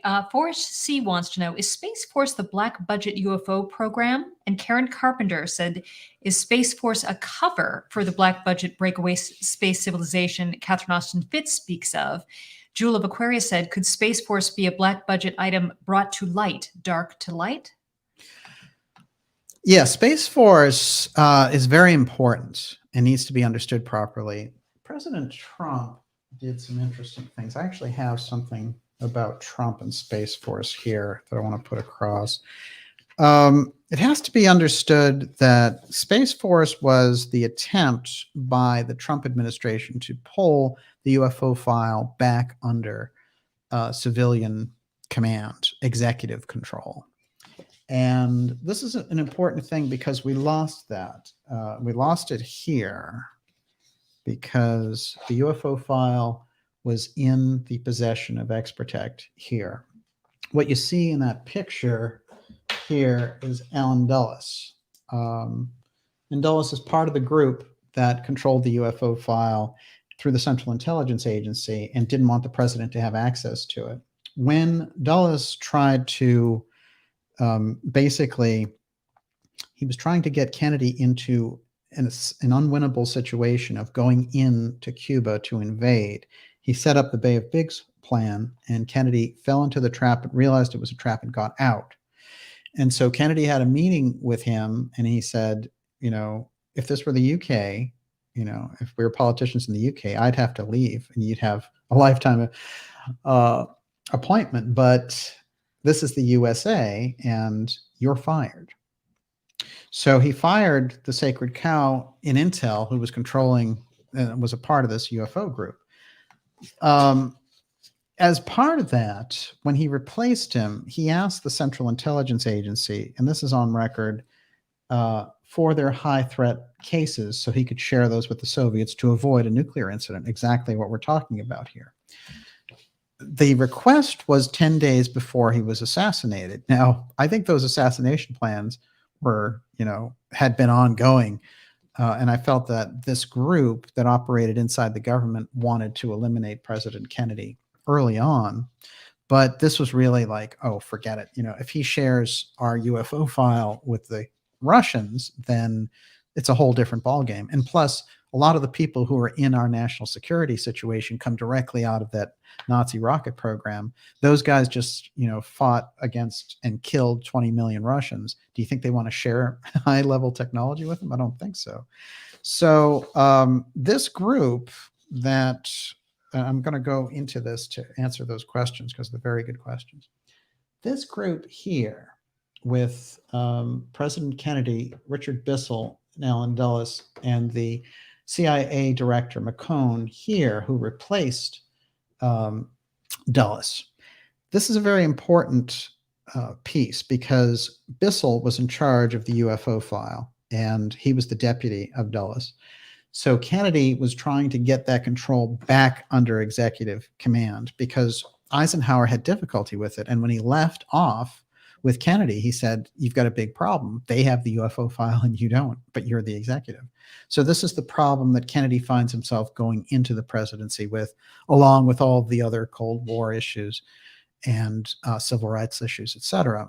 So when he gets into that situation, this is a private situation. There's no public coverage of the UFO file. You can't go to the public and talk about it. So it's all behind the scenes activity. And we only have glimpses of what took place in that battle. But we know that by the time Kennedy is removed, all that whole UFO conversation just goes out the window.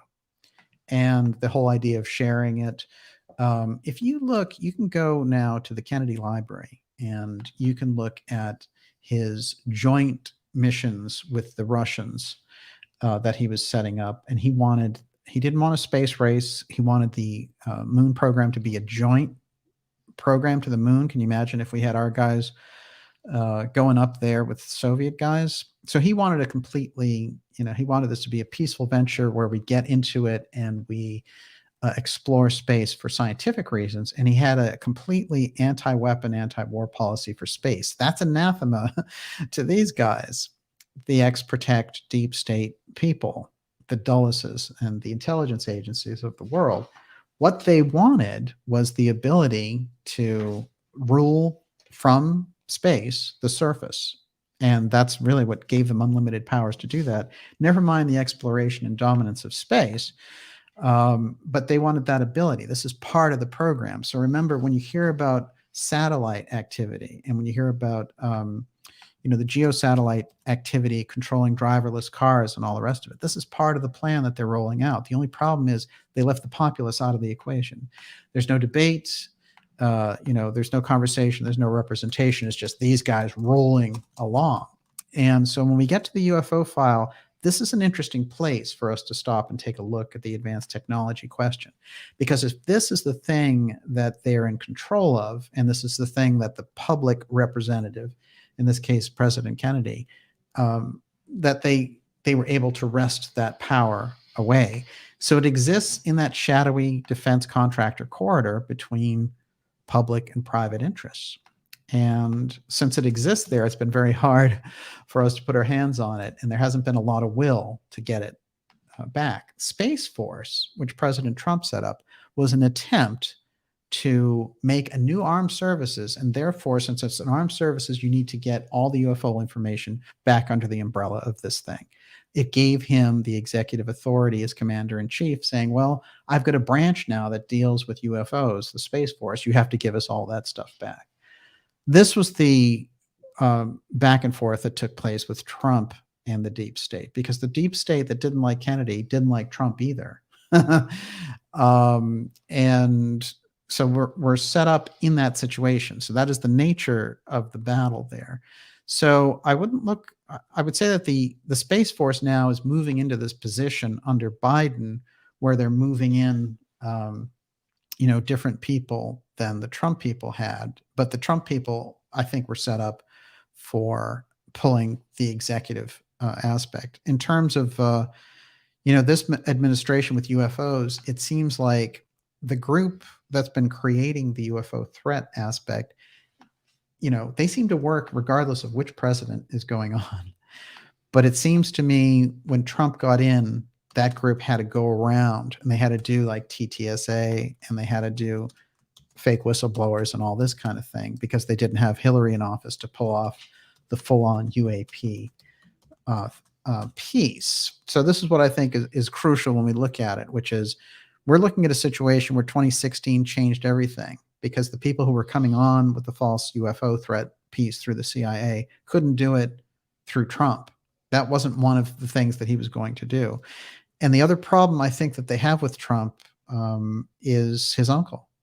I think that Trump's uncle and the MIT piece that we've put out there is crucial. because it demonstrates a knowledge through Vannevar Bush of the UFO file, because John Trump was his protege.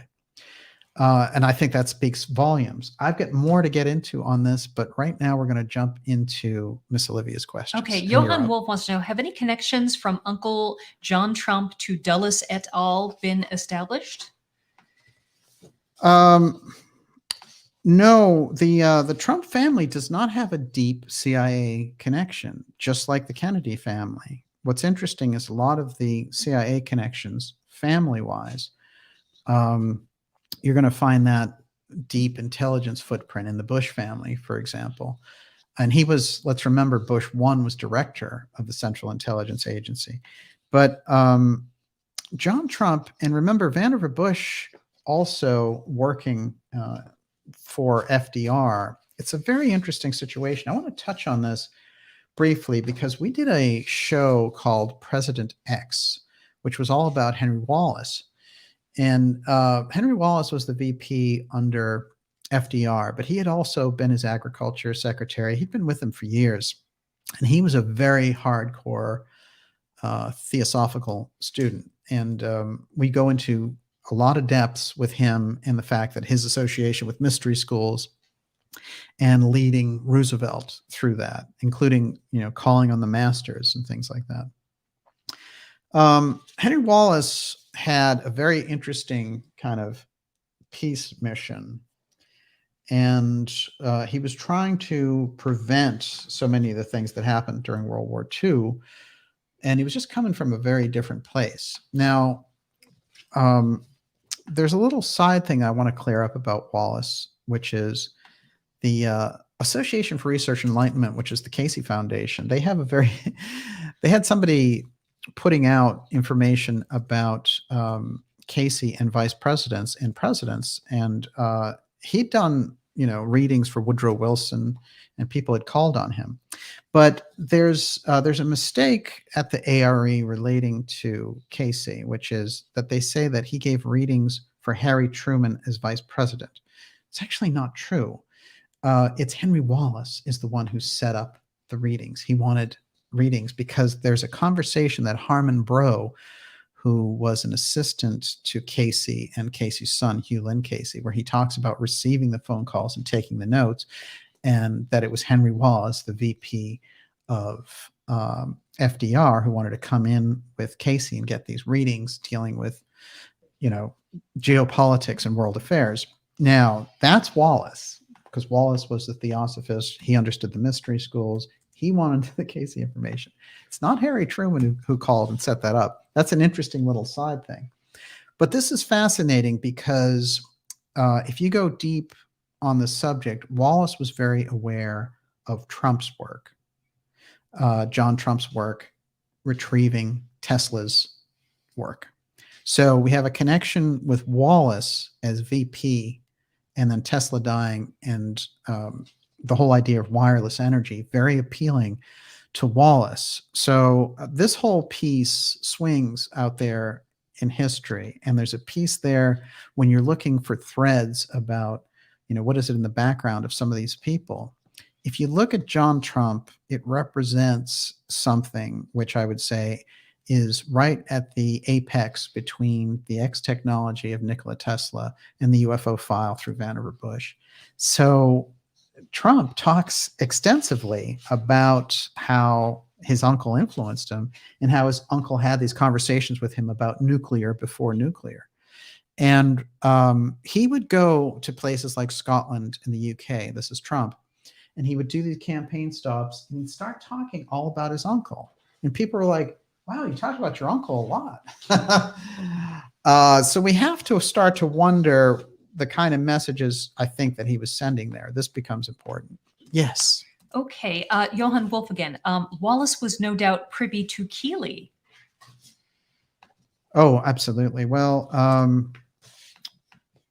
John Worrell Keeley had demonstrated, if you go into the history, he had demonstrated now in the late 19th century, a vehicle that could go 500 miles an hour. And he demonstrated it for the Army.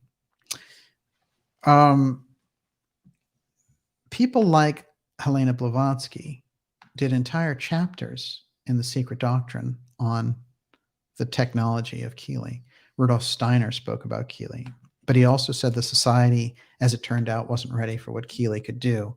So Keeley is using a kind of etheric force to create technology that will work. So these motors work based on interacting with our own energy.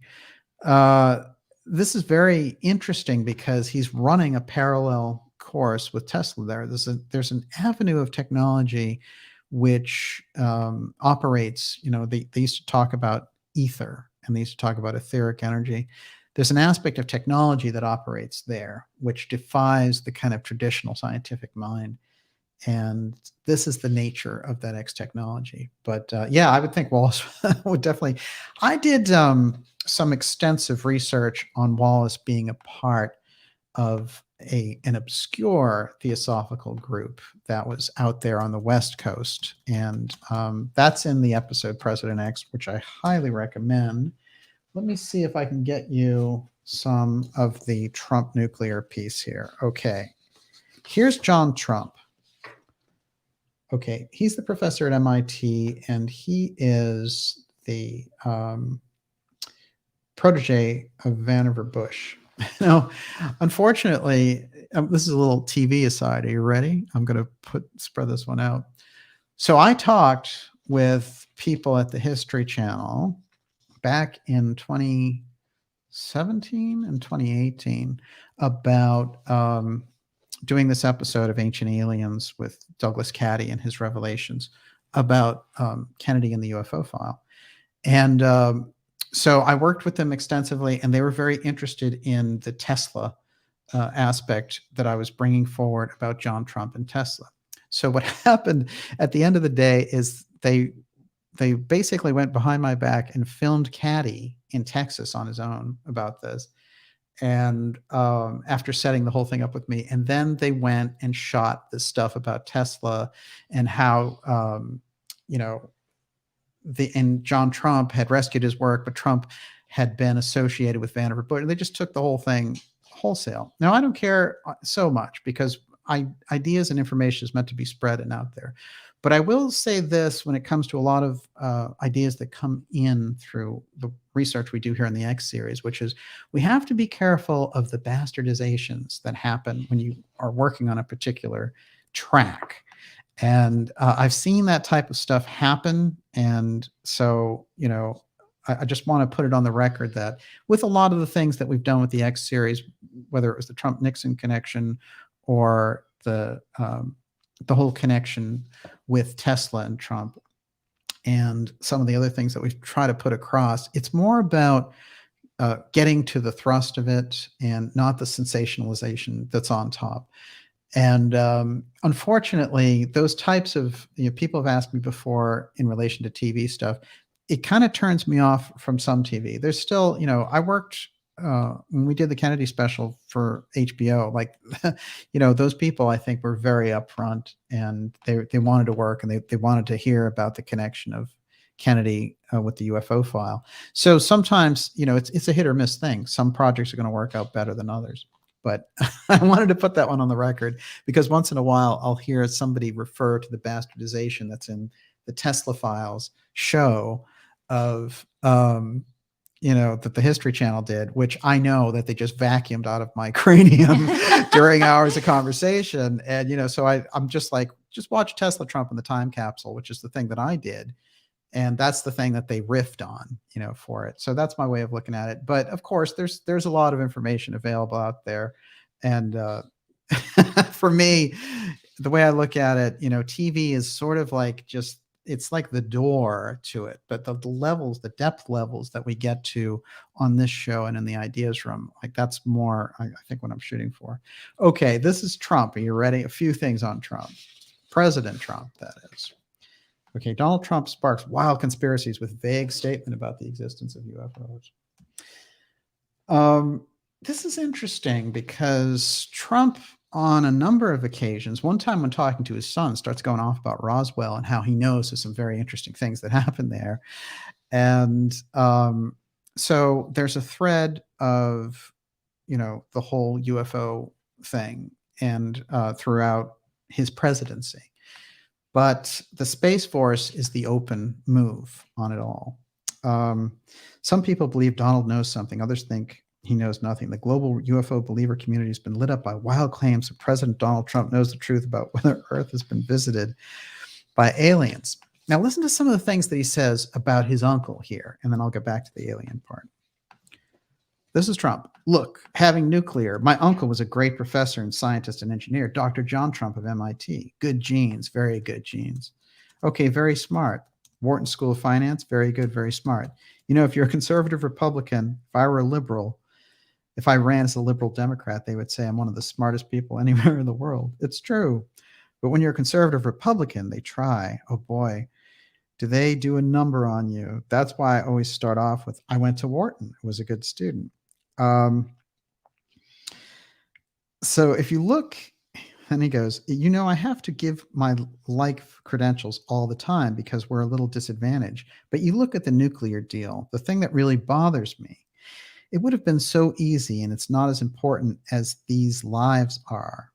Nuclear is powerful. My uncle explained that to me many, many years ago. The power, and that was 35 years ago. Now, he's speaking in 2015, so it puts the conversation around 1980, which is just a few years before John Trump died. Who would have thought the power of what's going on, what's going to happen? And he was right. But when you look at what we're doing, now, when it was all three of these prisoners, now I would have said it's all on the messenger, fellas. It's all because, they haven't figured out that the women are smarter right now than the men. It's going to take them about 150 years. And he goes into this whole thing about Iran. But what's interesting there is seeing how he's talking in this kind of erratic fashion. Like, it's as if John Trump had told him something and he knew that he had this advantage. But this is Trump. He always has to share it some way or another. We remember when Trump was talking about how we had invisible planes and everyone was like, shut up. What are you talking about? It's like, hey, the F-35, it's invisible, So he's aware that we have invisibility technology, but they don't want him talking about it on the world stage. Here's the rest of that article. Some people believe that Donald knows something. The global UFO believer community has been lit up by wild claims that President Donald Trump knows the truth about whether Earth's been visited by aliens. Last week, Trump appeared on Fox News and spoke to Tucker Carlson, whose wildly popular show previously claimed the U.S. government had stored the wreckage of UFOs in some secret location. But before the segment was screened, hoaxers who appeared to be linked to 4chan circulated a fake post purporting to be from a Fox producer, which said the interview contained statements from Trump indicating the aliens are in hiding and waiting to reveal themselves. After the real interview aired with the president talking about disclosure, conspiracy theorists speculated that there was a second secret segment which was pulled because it contained the bombshell truth about aliens. Interest in UFOs has reached a fever pitch recently, blah, blah, blah. When Tucker asked the president if he believed in UFOs, Trump responded, I don't want to get into it. Now, the idea of there being two segments and one of them getting pulled reminds me of Walter Cronkite interviewing LBJ in 1969, and LBJ gives him this big diatribe about, the legacy he's left to Nixon and Vietnam and all this stuff. Then he starts wandering, talking about the JFK assassination, and he said, I never did believe the official story. And he said, we don't know who was behind Oswald and all this stuff. And then as soon as he's done with the interview, which I have a clip of that in one of my documentaries, the Agent Oswald, and as soon as he's done with the interview, they call down to Cronkite and say, pull that. You're not running that second section, no way. So it's interesting, this idea that there may have been a second segment of that show. I actually believe it could very well be true. But the John Trump piece, we just did an episode on it. I highly recommend it because the information about there, we have to make sure that it's accurate. And we don't, think people peddle things like John Trump is the secret father of Julian Assange.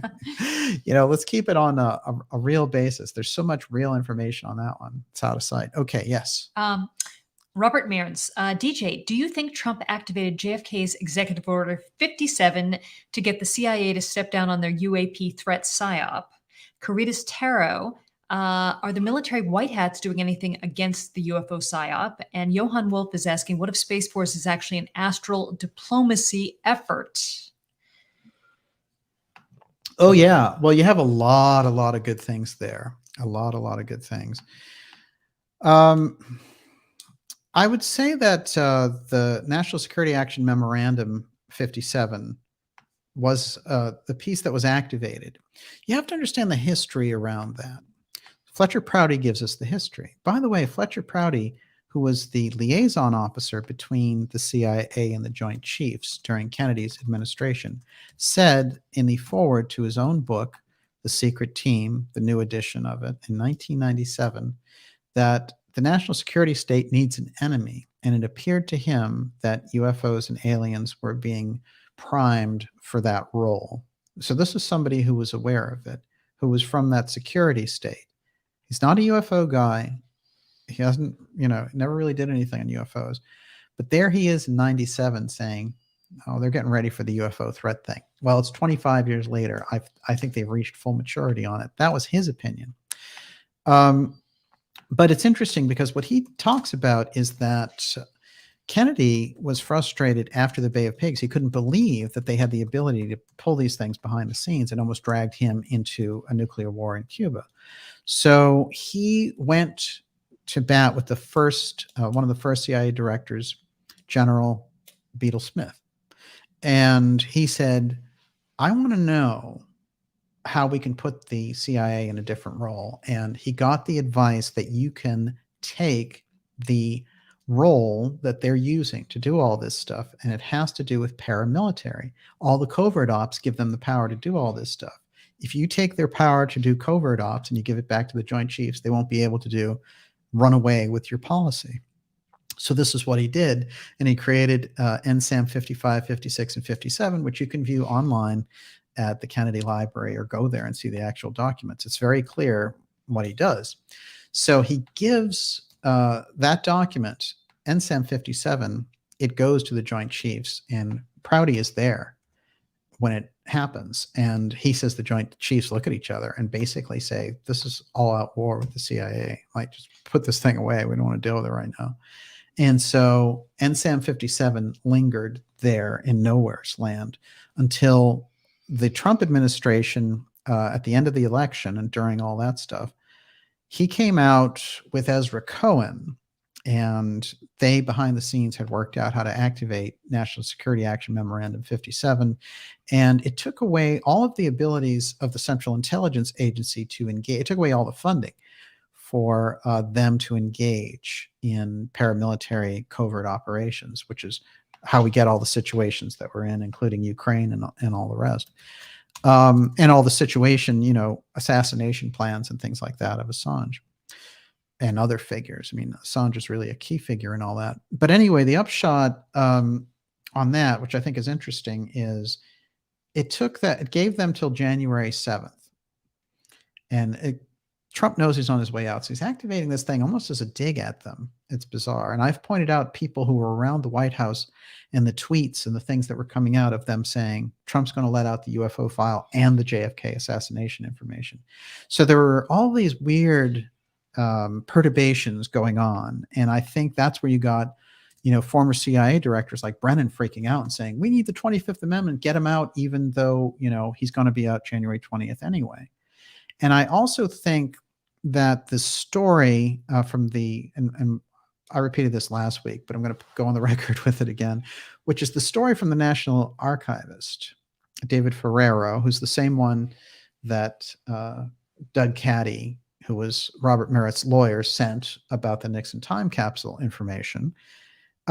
This guy supposedly was watching TV and he noticed that Trump had a lot of suitcases with him, and he wondered, hot damn, do you think he has some classified information in those suitcases? And that's how we get into this mess, which is this guy was casually watching TV. Well, it's interesting. If you look at his social media posts from a couple of weeks earlier, he was, during the whole J6 incident, he was like, this is an affront to our country, and he was so anti-Trump that you can think that he might think, oh, Trump's on his way out. I have a way to get him, because he was, the claims that he was making And, the affidavit that they released today, it's all about NARA, right? Well, who started it? It's Ferrero through the National Archives. This is the same guy. And what does he say? He goes on the record all through, before he gets out of office, which he left office 2 months ago, but all of his things are anti-Trump. So he's a partisan figure. So when he's working for an independent branch of government like NARA and he brings something against Trump because he hates him, and you could say, well, he should hate him or he shouldn't, it doesn't matter. He's supposed to be a neutral official. Instead, he's created this entire scenario. He's the one who brought the complaint in the first place. So you see how some of this stuff works.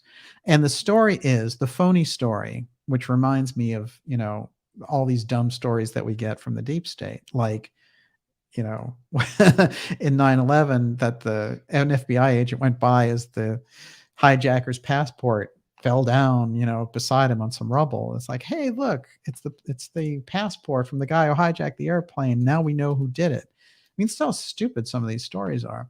So the story from Ferrero is he's watching TV and he sees President Trump with some suitcases, all right, and that he thinks to himself, there might be some national security information in there. Darn it, I'm going to make a case out of this. And that's where you get the excuse for the FBI and all this other junk to happen that ends up in the raid. Here's another key thing about the raid, which we need to understand if we're going to really be street smart about all this.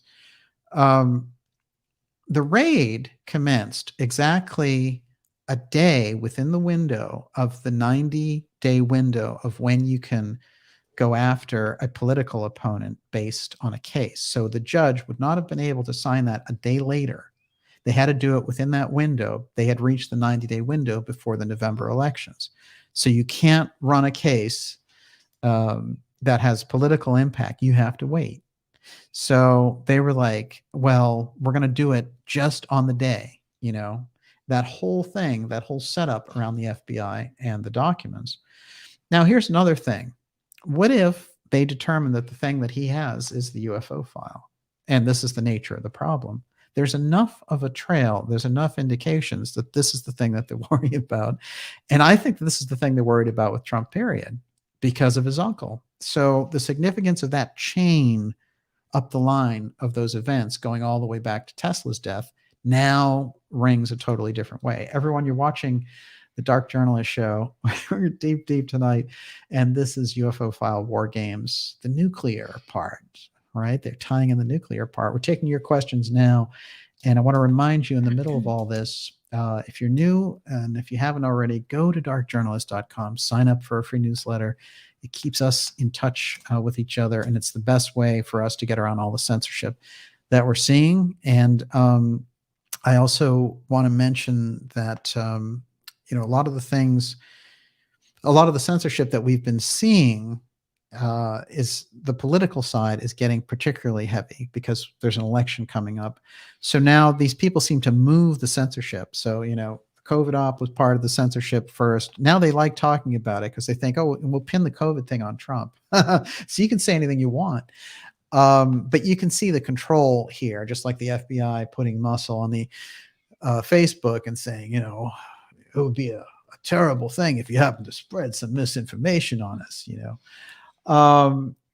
So, these things are coming out. And so that type of interference, which is completely illegal by our election laws, by the way, this is the nature of the problem that we're in. So I think that you're going to see that censorship ramping up. So we're just getting ready for it. Yes, Miss Olivia. Okay. David Donaway wanted to remind you that Fletcher Prouty told us that, quote, fossil fuel was a term cooked up by Rockefeller operatives to make it look like it was scarce. Yeah, that's true, actually. And there's a lot of information that Fletcher left on that. I think any sort of going through Fletcher's materials in the library of information he left behind is a great idea. And he understood a great deal because he worked within that system. One of the great things. It takes one to know one, really. It takes one to know one, exactly. Yes. Okay, so MTS Anonymous says, seriously though, shutting down nukes is a gangsta threat, no? And Caritas Terra says, does DJ think that the deep state might have found a workaround for aliens who stop nuclear missiles from firing? And Fred D wants to know, when does DJ think Alien D-Day will be? Oh boy, those are all good questions. Here's one thing I think that's worth looking at, which is if we go back to the Day After Roswell Corso book, one of the things that he claimed the ramp up of all the nuclear weapons were about in the 80s was about making, because the Reagan administration and the Russians had both been scared by things that they had observed, such as probing space and seeing a lot of UFO activity out there and thinking, oh, if it's hostile, we'll make sure we ramp up the war side on our part. So whatever goes down, they won't want to attack us because we'll be so nuclear armed to the teeth. But also, if you go back into the early 60s and the X-15 and why some of that X technology was applied in the first place, according to Corso, the X-15, which is still the fastest manned space vehicle, that's a plane, space plane, even though it's, this thing was built in 1960, that thing is still faster than anything else. Pretty odd, isn't it? But what's weird is this, which is he said it was created for UFO chasing. So it was to go after UFOs that were out there. And so very early on, there's a weird mix here. If you go back to the Truman administration, there's a shoot down order that Jim Marrs found when he went deep into the files dealing with UFOs. Truman sits down and talks about aliens and flying saucers that are going around and says, yeah, he's at a press conference. You can get this. It's from 1952. And he's like, yeah, like we've seen them out there, but they don't seem to pose any national security threats. So we're okay. So this idea that like the New York Times started the UFO, I mean, this thing goes back to the 40s, and we know it goes back to the airship mysteries in the 19th century. So these crazy people in the media and CIA who think they can just create this dum-dum version of the UFO thing with a false CIA disclosure, and it's a threat, and we just found out about it. And, the Homeland Security people during the UFO hearings, I mean, this was outstanding, right? This really got me because the guy comes out there and he's like, we don't know what the UFOs are, but something darn is going on in our skies. This is a Defense Department official. Give me a break. Okay. These guys have been working on this stuff since the 1940s, at least. So let's get real on all that. So all of their, gee, shucks, we don't know. I guess UFOs just approached, but we know it's a threat and we're going to scan and we need billions of dollars to do it. And we need all this money to fight the aliens with. This is the kind of fraud that they're doing, but they're coming into the turf of the independent media on this. The independent media has all the UFO experts who can rebut them. Unfortunately, they're not doing that. So now, as I mentioned, there's a few situations which are exposing some of the lower level people, but there needs to be a very united push to get the CIA and that whole media op out of the research field, and that research field can reflect through the media, and maybe people like Tucker Carlson and all those other people that are covering UFOs can get real about this and say, oh yeah, you know what, we've been getting all our talking points from the CIA about this, maybe we should talk to somebody else. Yes. Timothy Guessing, according to New Hampshire State Rep Henry W. McElroy, President Eisenhower was given a chance to meet with aliens if he chose. What does DJ think? Well, look, here's what's interesting about this story. I went into this in detail with Stanton Friedman before he passed away, sadly. And Stanton was the kind of guy who was book heavy, document heavy, knew, hardcore facts, and didn't want to speculate that much. And he said there was a real paper trail for Eisenhower meeting with a group of aliens when he claimed he was going to the dentist in California and disappeared for 2 days. And that there was a whole series of witnesses who came forward around the incident years later and said something was going on for sure. And the general takeaway was that it was a group, a Pleiadian style group, and that they had come to offer him assistance but philosophical style assistance, because they were very afraid of a nuclear exchange taking place on planet Earth. Now, again, we go into this nuclear thing. Is it possible, if there were off-world civilizations visiting here and they saw a development of atomic weapons, could they have thought this is a problem for them and for us? Yes. It's my opinion, especially if they've been visiting here for thousands of years, and then, you know, we go into this. So I've always felt that those stories, because of Friedman and how hardcore he was, the fact that he believed them always told me that there was enough of a factual trail there. I want to bring in an interesting little aside, with your permission, Miss Olivia. I'm going to hold your questions just temporarily. Okay. I'll make it quick. But here's the thing. Back in 2010, there was a prediction, which I've pointed out on this show a few times, by a NORAD officer named Stan Fulham. And Fulham was went on the record about it. And I was working at a magazine at the time. I got a press release about it, and I read it. I thought, this is interesting. Who's making a prediction? That's odd. And I think maybe about 6 weeks before the incident. So October 13th is the incident, 2010. And Fulham was the one who made the prediction. Now, then on the date, all these weird things happened over New York City. Planes were scrambled, airport delays, and then all these lights showed up over the city during the day in Chelsea. The whole thing was interesting, and I tried to get in touch with Stan Fulham, and he was doing these shows. He did a bunch of shows. He even did Coast to Coast, but then he died. And he was older, so his death could have been natural, but man, the timing on it was unbelievable. And he died, I think, basically within a month of the prediction, or maybe like 4 to 6 weeks.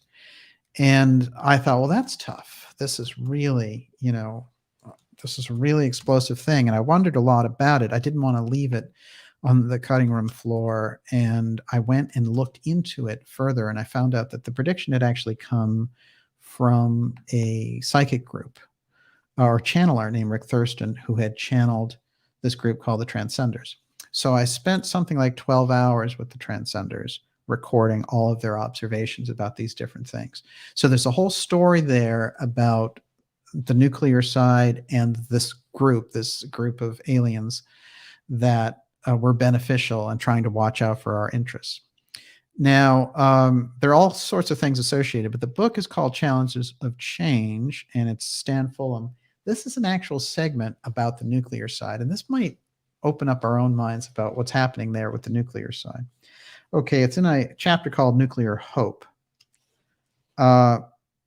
Vested interests, especially in the military industries, conflicting national interests between nuclear haves and have-nots, and the absence of any international authority to ensure transparency of nuclear disarmament, the perceived transfer of power from the nuclear haves to nations with stronger conventional forces, etc., have all contributed to the proliferation of nuclear arsenals around the world. Unfortunately, the proliferation goes on.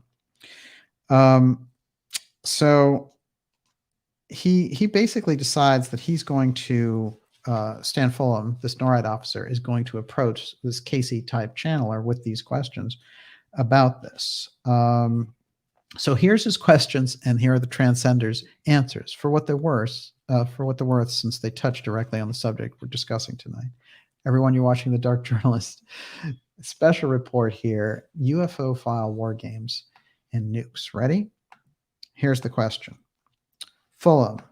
Obviously, it's an extremely important alien disruption of our nuclear arsenals. What is your comment about this important event when a squadron reported 10 missiles shut down by UFOs? This is the Maelstrom incident.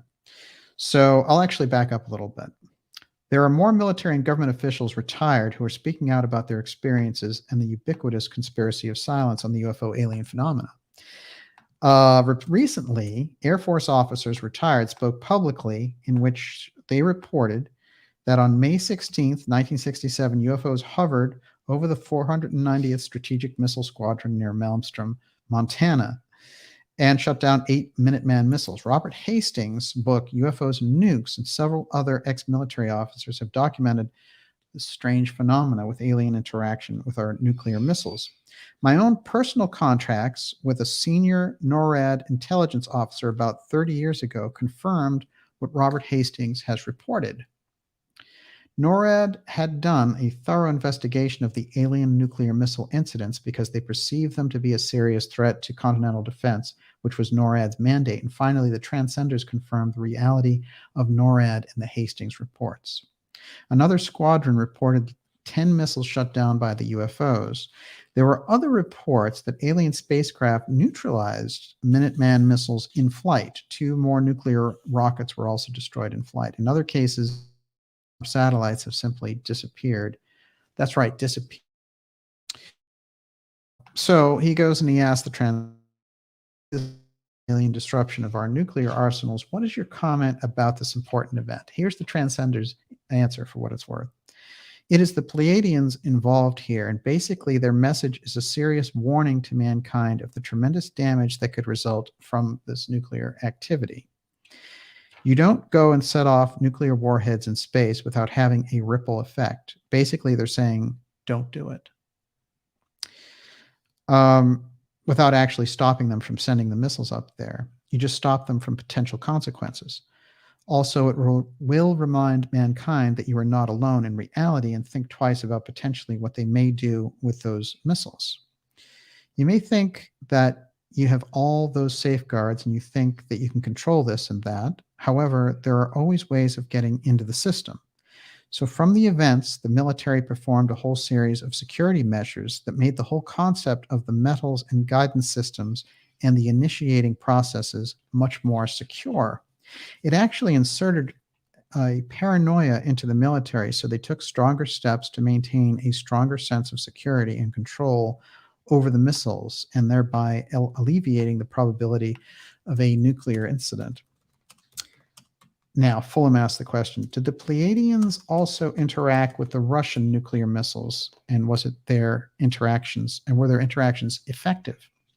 The Transcenders say, indeed, the electrical systems down through the launching systems were infiltrated, lights flashed on and off repeatedly, and in some instances, the launching control panels lit up as the countdown was activated. A very frightening situation for the Russians and their military, since they had no means of stopping the electrical interruptions.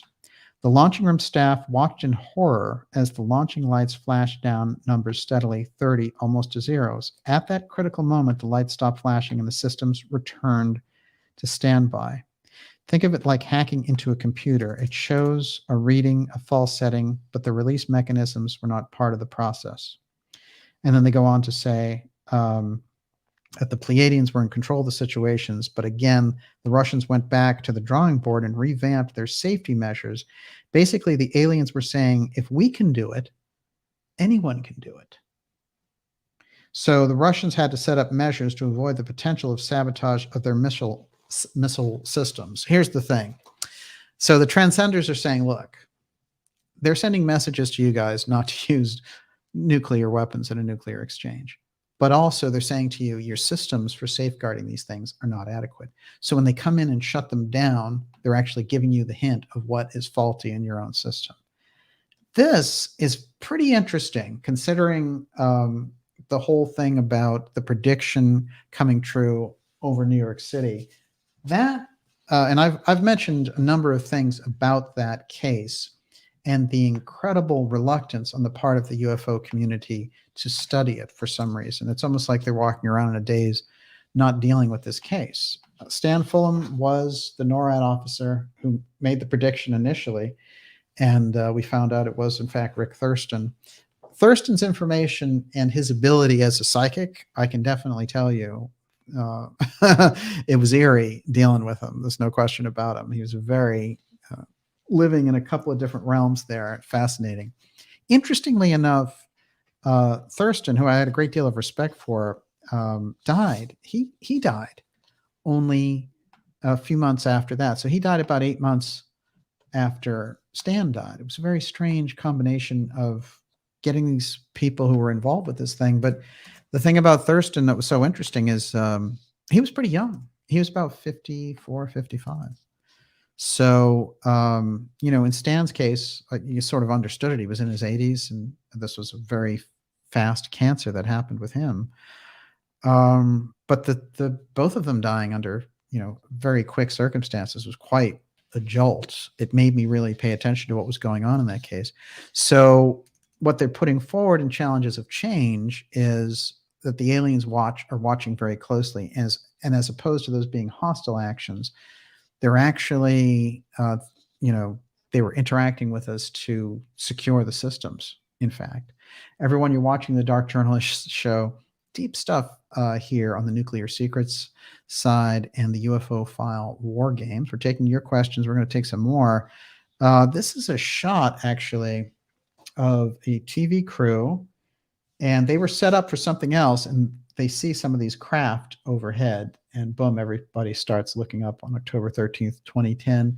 This is a case that needs to be investigated deeply. I've tried to put it on the map, and I have enough maybe to do a documentary on it, but I think that the whole, if we're looking deeply at these cases that happened, that one needs to be studied, because there's a lot of footage, there's a lot of witness testimony, and there's tons of cell phone footage and pictures of this thing. This is the nature of the sighting from that day, October 13th, 2010. And I went back and checked on some reports around for that day. The predicted mass alien sighting no one expected to happen. That was one of them. It's really true. You don't expect it. You see it all the time. You always have weird things about predictions about UFOs. How many false predictions did guys like Wilcock make about the stuff? It was embarrassing. But here we can see that Fulham's prediction about them showing up over New York City actually came true. So what does that tell us? Well, it brings us back to this, which is the nature of the Space Force. The whole thing was, what are we going to do? We need the UFO file back under presidential control. That's what it was for.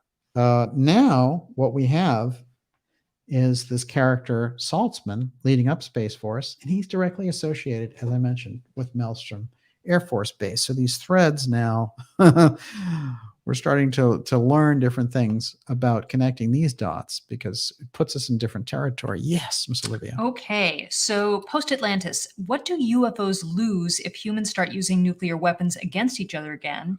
And Bo Krill says, you've heard the rumors Mars was nuked in a possible war. Is it possible the ETs don't want us, pet project, having to start from scratch again?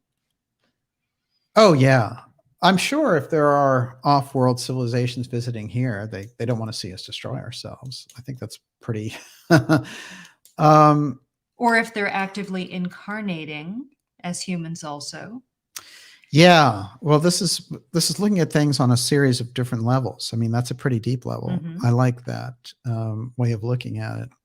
What I would suggest about that is some of the early UFO waves, when people look back on it, they think to themselves, well, maybe the UFOs showed up because we started using nuclear weapons. Well, there's a big crash in Cape Girardeau in 1941. We know that one's on the record, and it's like a Roswell-style crash with beings and bodies and all the rest. But supposedly, there are older cases that go back to the 1920s. So there's a thread there of setting up for this, but by the 40s, it's full-blown. So I don't know if they were just plugged in to the time, or if it was just humanity's time to become aware of these other things. It's interesting to think about it. Certainly, the mystery schools discussed life outside of our own. And in one case, the Casey readings did suggest that there were all different types of beings and bodies, So this is pretty interesting, the different types of life and the different areas that they operate in. So that requires a kind of deep dive to get a handle on it. I mean, where do we get the whole thing about the etheric beings? Where did the whole stories about fairies and things like that come from? There's obviously a secondary realm operational, and our own connection with it, through industrialization is further and further receded. I'm sure we had a much closer relationship when we were more embedded with nature to it. So we lose some of that contact, but it doesn't mean we lose the ability for that contact. I think it remains latent. But the idea of like an alien savior coming in and saving us from nuclear war, I don't believe in any of that. I actually think that even in the Transcenders work, what they say is, if India went after Pakistan and they were exchanging nukes, like the aliens wouldn't get involved in that. However, if we decided to nuke the whole planet, that they would, because it would affect them. So I think that there might be some things that we're not aware of there. This is why the secret space program is such a problem, because keeping us out of the loop since the last manned moon mission 50 years ago, where did that space program go? We don't know anything about it. We don't know what they've observed. We don't know the contacts that they've had. So they're operating on their own, a very small group with a very high level information. And instead of getting to a point in culture where we're moving the culture forward and understanding some of these things, instead we get a UFO circus from the CIA and the media and a threat, and offices talking about ameliorating the threat of UFOs. That's not how to move a culture forward. It's actually it's sort of a symptom of a sick culture in a way. We could take that realization in a much different direction. We've already had people who were doing it. I mean, John Mack was doing it. And I was lucky enough to meet him. My own feeling is that branch of work, it will lead us much closer to the truth around the whole alien aspect. And he was working with people who had those contacts. So let's think of it that way, and really, not worry about, oh, they're exercising G forces.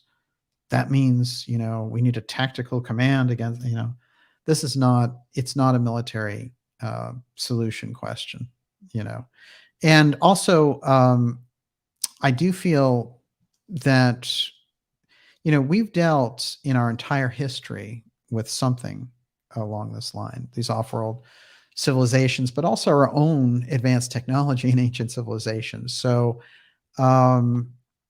this idea that there's a threat now that didn't exist in 4 billion years of Earth's history, or, millions of years of human history, that suddenly we have a threat. That reminds me of the COVID op. Suddenly there's a thing where, everybody somehow is threatened by this thing when humanity has an incredible immune system built over millions of years. I mean, this is somebody is back there. It's like they're writing cartoons for Walt Disney or something. I don't know how they expect people to buy this at the end of the day. And that's why so many of the narratives keep collapsing. The one I'm keeping an eye on here is the UFO nuclear piece, because it's being promoted by people. And I mentioned that there were some conservatives promoting this. Dan Bongino is one of the guys, you see him on Fox, and he's one of the guys who helped start Rumble. This guy is sitting there talking about UFO threats all of a sudden. He's never mentioned it ever, right? So, if these people are going to go into that field, they need to know something about what they're dealing with and how the whole threat thing is CIA, Homeland Security, media creation for X purpose. But I think we need to get that up to date, as opposed to, them scaring their conservative audience with the threat, And I think on the liberal side, well, they just go along with anything the government says. So don't worry about it. All the old Democrats are gone, and this thing is a creature of Google or something, right? Yes. Esoteric 369 Wall. Daniel, do you think Space Force has and utilizes the Tesla technology? I think that there are space technologies that they are afraid to demonstrate because they think that China and Russia will pick up on them. And I think they're very advanced. I think that the Tesla aspect, I think it still operates in highly secret circles.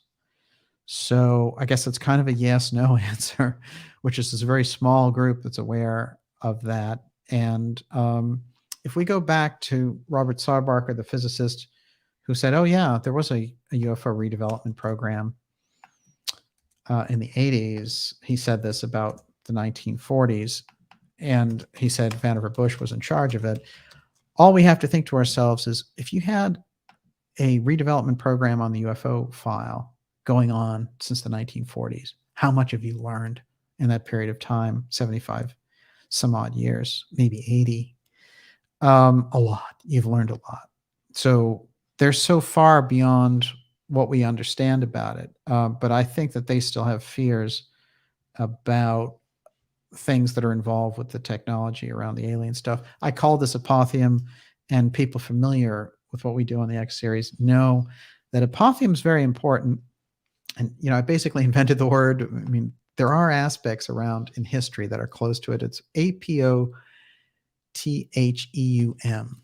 And but apotheum is that effect that they're worried about in the UFO file on the X Protect side, and why they protect it with such a lethal force. Because what happens with apotheum is you have a complete runaway physics, and it's a reality distortion machine. So the physical laws that we understand, just like when you get around UFOs, the same thing happens. So when we hear the UFO cases, if you really drill down, you hear all kinds of things that defy physics, including walking through walls, and, you know, people getting sucked up out of their cars and things like that. And, you know, all the playing with electricity, it seems like nothing will work. The cars stop working. People miss time. It's because your whole relationship to physical reality changes in the presence of the UFO. And the apotheum effect is it's even in the crashed craft.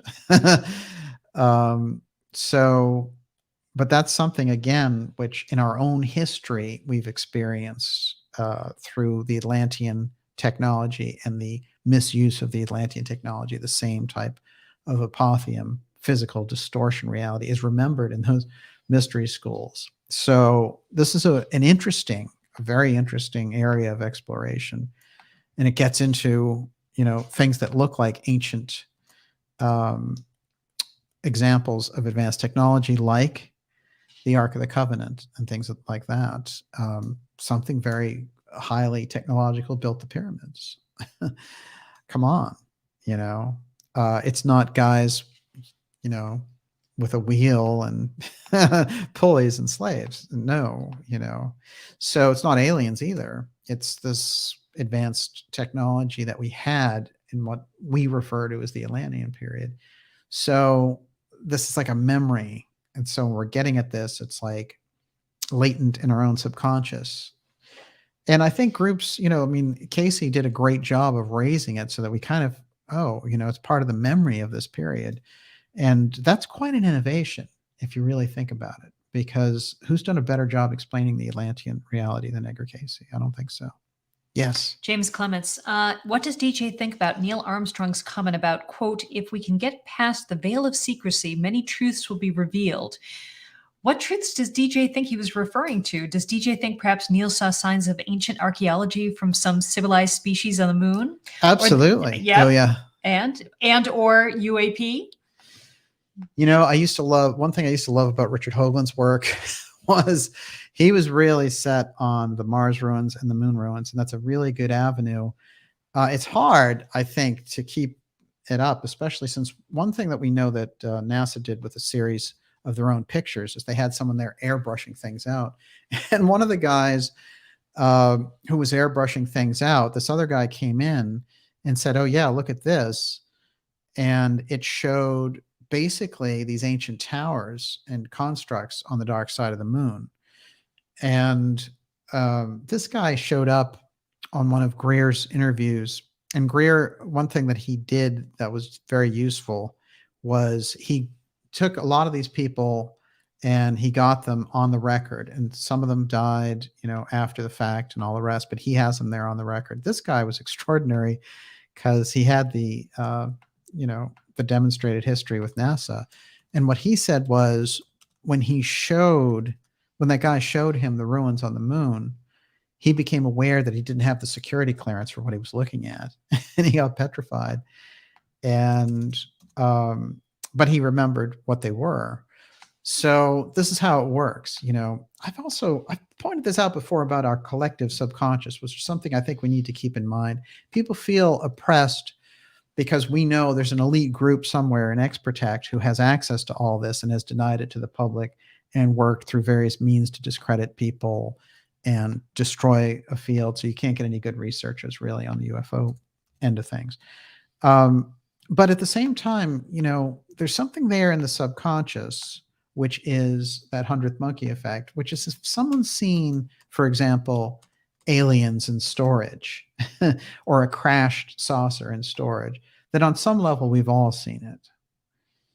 So it is tapping into a subconscious awareness. Now the conscious mind is trying to become and put these things on the record. But, there's such a fundamental understanding in our subconscious about certain things in history. For example, if you really talk to people about the Kennedy assassination, it's almost intergenerational that it's been transferred down. People understand in the scheme of reality. We all have just enough psychic power to intuit that things are not quite as they seem. So when we look at the UFO file, it definitely operates like that. If some tight-lipped military officer has gone in there and seen a crash craft, then on some level we all have.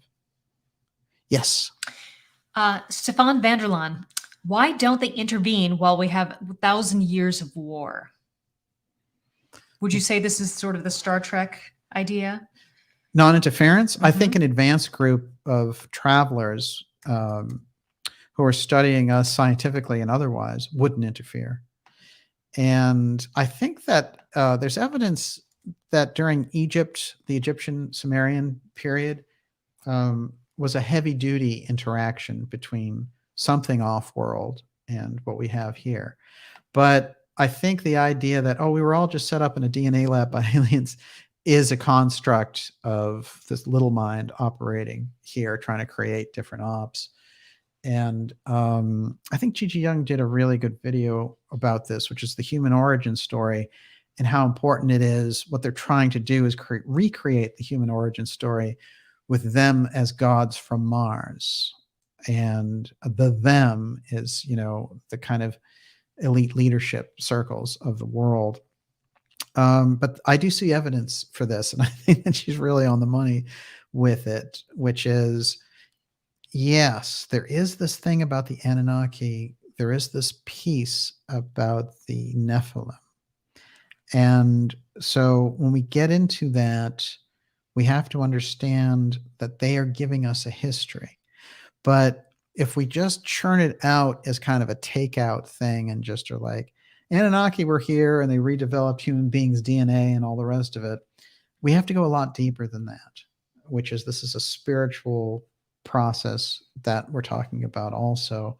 And the idea that the Anunnaki just created us as slaves to get gold is damn interesting, but I don't think that altering us is something that the aliens have been involved in. I think that they are more about observing us in our own evolutionary development. I think there's a key stage of evolutionary development from the Atlantean era into the Egyptian one, which the mystery schools and the Casey work talk about as the Rata period, and how humanity had to kind of step up on the spiritual scale. So I think that's a real redevelopment with spiritual interference from spiritual forces. So that Nephilim piece is for real. I think the Anunnaki thing does speak about a group of travelers that came here. So, I think it's worthwhile to get to the real thing about it, but the sensationalism around it. And there was a point, I've pointed this out before, where, in the alternative media, talking about the Anunnaki, it's like everywhere you would turn, there'd be books in your face and, radio shows and TV shows. And it was all about Anunnaki this and Anunnaki that. It's like, God, just give up on the marketing and get to the real story, please. When we do see that, we want the real story. And the real story is exciting, and the kind of cartoonizing of this stuff is not good. We saw that Gaia TV has done that quite a bit.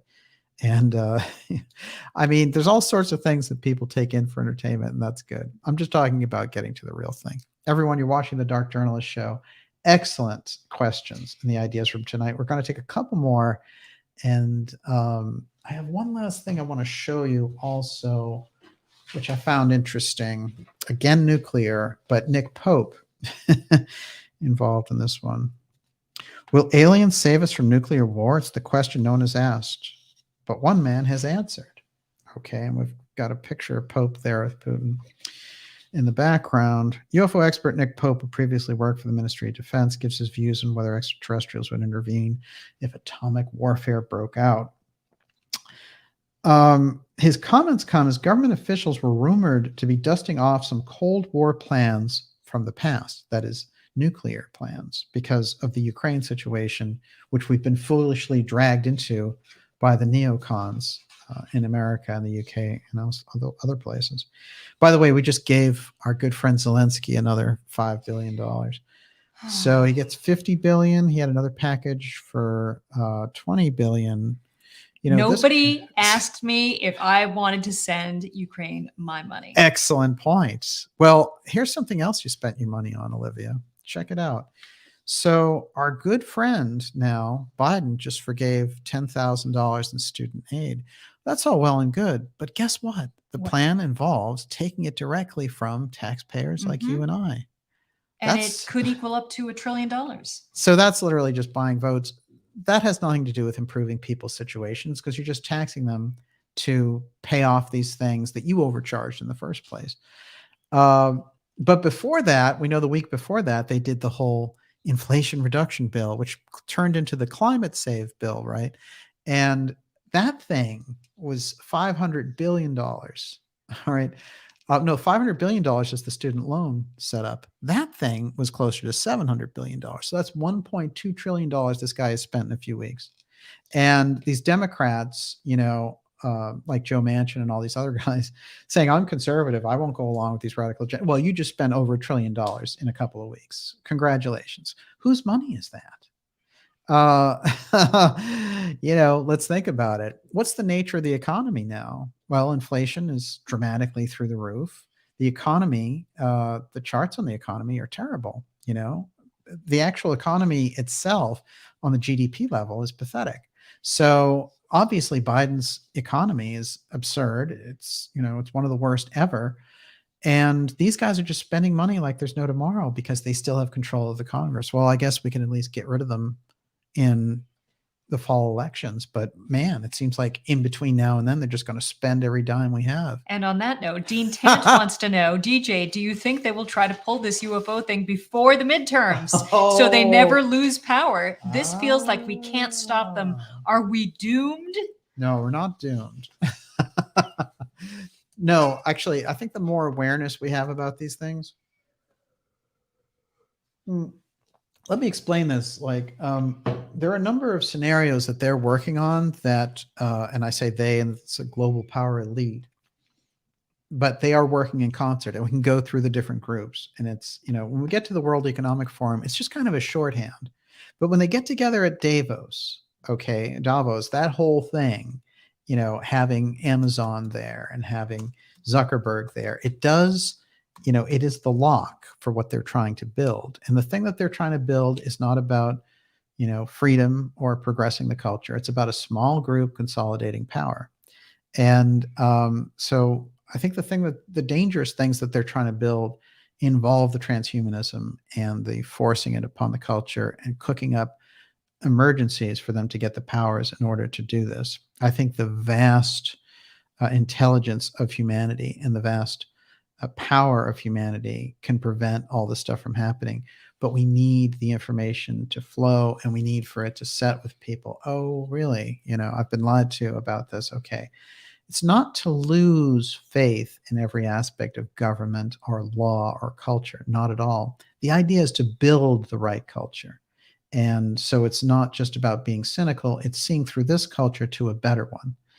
And that's what I'm hoping that we get to with what we're working on. So I never feel doomed in that sense, because there's too many examples in history. David and Goliath is a really good story, and it's there. It's put in there for a reason. I find it as a kind of esoteric parable of strength under adversity and powers that you didn't think you had. And it's a very unusual story because of the whole giant aspect and the odds against David in the story. So those stories are there for a reason, I'm sure. Yes, yes. Ayork01, is Mr. Global aliens? And are they based in Antarctica? I've heard a number of leaders have visited Antarctica in the past. Oh, it's a great question. Mr. Global could be alien. Look, I've actually thought about this at length. And my feeling is it doesn't have to be anything alien. But at the same time, the idea that our government or the different types of elites around our world have found a way to communicate with an off-world group that's visiting here, I think I would put it in the probable column. So it's certainly possible, and they would certainly want to keep their presence not known. But, as I was speaking earlier about elementals and things like that, if you go into the mystery schools, they say all that stuff's real. So there are nature beings, and there's a whole level of being that we're just not aware of because our sense of reality wouldn't allow us to take it in. So the alien thing is just one aspect of that. And I don't think we should overblow the idea of it. But we're in a period where they've taken our own interest in the subject and they're trying to use it against us by pretending, that they are these aliens and that these aliens are coming in and we have to defend ourselves against them. So the first aspect is a threat. As I've mentioned before, Avi Loeb and others are working on this other idea, the AI idea, that Oumuamua is AI going through our, solar system, and it's sending a message, broadcasting a message for our AI to pay attention to theirs. So it's like Avi Loeb's been watching The Expanse or one of these programs, and he's just, he's locking in with this kind of sci-fi theme. And then, so that op is more about, how do we get it to be a scientific message? And then our AI contacts theirs, and theirs says, your population needs to stop eating meat, I mean, they're going to have something like that. And so that op, I think, is a joke. And Loeb is very interesting. I've mentioned before his little astrophysics studio. His lab is maybe like 5 minutes from here. What I notice about it is it started off with a lot of scientific cred, and now it's loaded with Defense Department people. Avril Haines, Lou Elizondo is on his board. I mean, come on, these are CIA operators. So that thing has just become a CIA wash. And so what do I do when the CIA gets involved with an alien thing? I stop dealing with it because you don't need the CIA in the UFO file. CIA and Homeland Security out. I guess that goes for NSA and DIA and all the rest of it. You can get really good intel on the UFO thing based on the study, the 75 years of study that are out there, and the ongoing research independently. And in a way, we can almost watch the caricature of the development of the UFO thing in the developments that we see in the releases from the governments, looking at it as kind of a circus. And I wouldn't take any of the things that they say seriously, especially when you see people like Rubio and stuff frothing at the mouth at the idea of having an alien threat. He's just looking to collect from, arms dealers and defense contractors all the great contracts they can get. And I don't think for a second that they believe there's an alien threat. Absolutely not. Everyone, you're watching the Dark Journalist Show. Wow, we've gone deep tonight. This is the special report that we did here on the UFO file and nukes. And this is the war games that they have us in the middle of. I've tried to point them out tonight. I got to some of them. I didn't get to all of them, which means we're going to have more on this, of course. But I think I got through that. There's a link here with the Space Force and the whole Malmstrom thing, and this guy taking over the UFO Space Force side. He's got the Malmstrom connection, then COG has the Roswell connection. with the Northcom commander, who also commands NORAD, by the way. So, he has a dual role there. And the emergency powers and how the whole UFO threat thing plays out. We're going to take a couple more questions, and then we're going to leave it to you for the weekend, but there's always more coming. Yes, Ms. Okay, I'm Olivia. going to set this up. So David Donaway, this is a quote. Their weaponization of space, referring to Russia and China, in the space domain and to space from the ground has really progressed significantly over the last 20 years. We've got a huge moon competition going on. We've got a Mars competition going on. Multiple countries heading out. Kirkpatrick. This is okay. So Jay Vanderbest is asking, so is the UFO thing being used to help push us into World War III with Russia? There's a weird thing there. Look, our top competition on the UFO file are the Russians, and they have the most extensive program. It goes back to Yuri Andropov, insisting that all of the pilots submit their UFO reports directly back to him. He had a UFO program that's pretty advanced. This is Dr. Farrell's work gets into this. And so the Russians have that kind of neck and neck thing. They may even be superior in some levels to us on the UFO file front. So therefore, I would think that I've seen this idea that we should link back the UFO thing to Putin. Even Harry Reid said it when he was dangling the alien thing, that he started to dangle Putin. The late Harry Reid, who, as the senator from Nevada, was in charge of Area 51, no champion of, transparency there. But I will say this in relation to Reid, that he was doing something weird there, which is I think that their takeoff point is they could try the UFO op, and if it fails, they could blame it on another country. I hope they're never stupid enough to try that. But I will tell you this, that everything indicates that they're building up a UFO threat, just like the op piece that we just went through. We've seen them make these moves before. So it's almost like a deep event, to use Professor Scott's terminology, is bubbling along. And if we look at previous deep events, from the Kennedy assassination through Watergate, Iran-Contra, 9/11, the coup d'etat, financial coup d'etat in 2008, the COVID op, these various things, the continuity of government, military people have all been involved.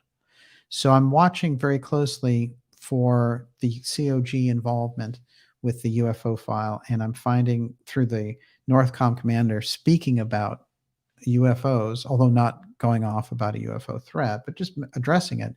The fact that he's the first one who's ever talked about it, I think is significant. The fact that he comes from the 509th Bomber Group, I think symbolically is remarkable. So, it seems to me that something that they have built and something that they have the ability now to let out is this UFO threat operation. And I think that they've developed such technology as a result of their reverse engineering and other build outs of the tech that they're so far beyond us that I think that they don't know how to even communicate with that civilization anymore, except to kind of yell orders down from the top. And so there's such a schizophrenic situation between what they've done with their knowledge and where we are with this whole thing, that we need to get the culture together on a much better path. And I think that they think that they can lay out the new technology that they've done through creating a false UFO threat. I think that's what they're after.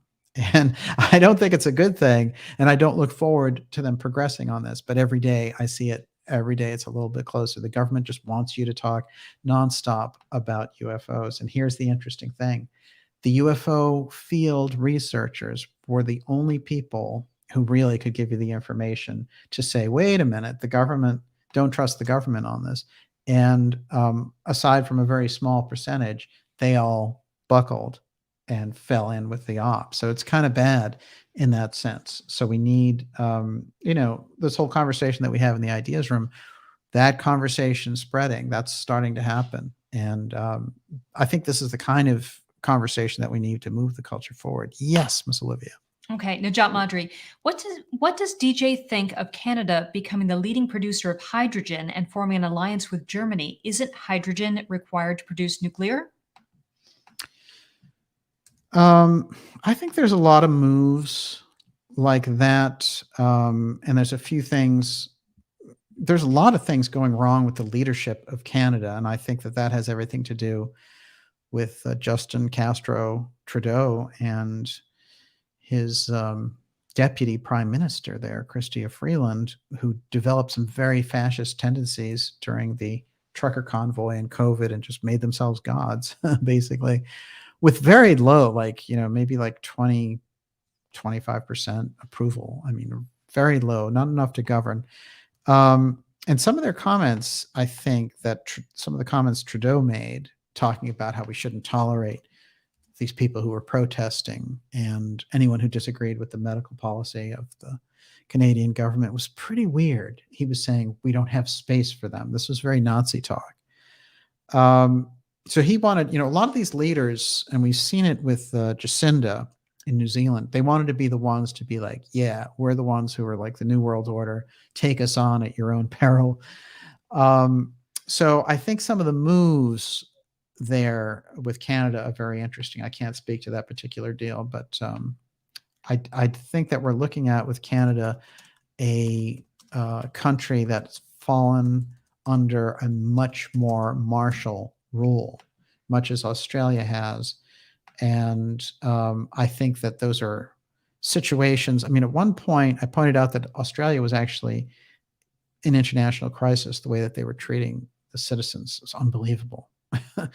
And now that we know Scott Morrison had 5 positions, it explains a lot. And I know that they've loosened some things up, just like they have here, and they want to move on to the next stop for sure.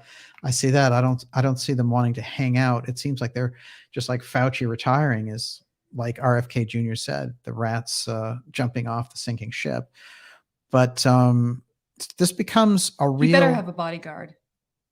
That's a good point. Yeah. Oh, I'm sure he has many bodyguards. They're hanging out there in his lair. But I do think, when you get into that whole side of it, the op that we just went through, my point has been, if you thought the COVID op was something else, just wait till the UFO op gets really up and running. Yes. Karen Carpenter, did JFK speak of having seen or had UFO experiences personally? No, but there's there's a couple of pretty key things there. One is his relationship with James Forrestal, who knew all about the UFO file, was a fellow Catholic and a close friend, and took him to Berlin with him. So he had that entree into the exotic technology part early. Then I think if you look at the letters that Robert Kennedy responded to while JFK was president, there's a lot of letters that come in that say, what's all about the UFOs? And RFK responds and says, the president's very interested, wants to get to the bottom of this too. Now, another thing about Philip Corso is he said that he briefed the Kennedys regularly on the UFO issue. And I believe that, and I believe Corso's credentials back there gave him access to that because of his relationship with General Trudeau. I think he shares the same name.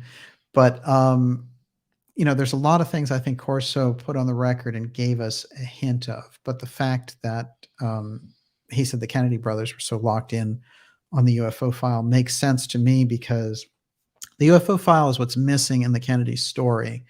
And when we get into the JFK assassination records, I had something here. Let's see if I still have it for this. But fundamentally, JFK's story takes an interesting turn because we have the weird thing about the records still hanging out there, and we're coming up on 60 years. Okay.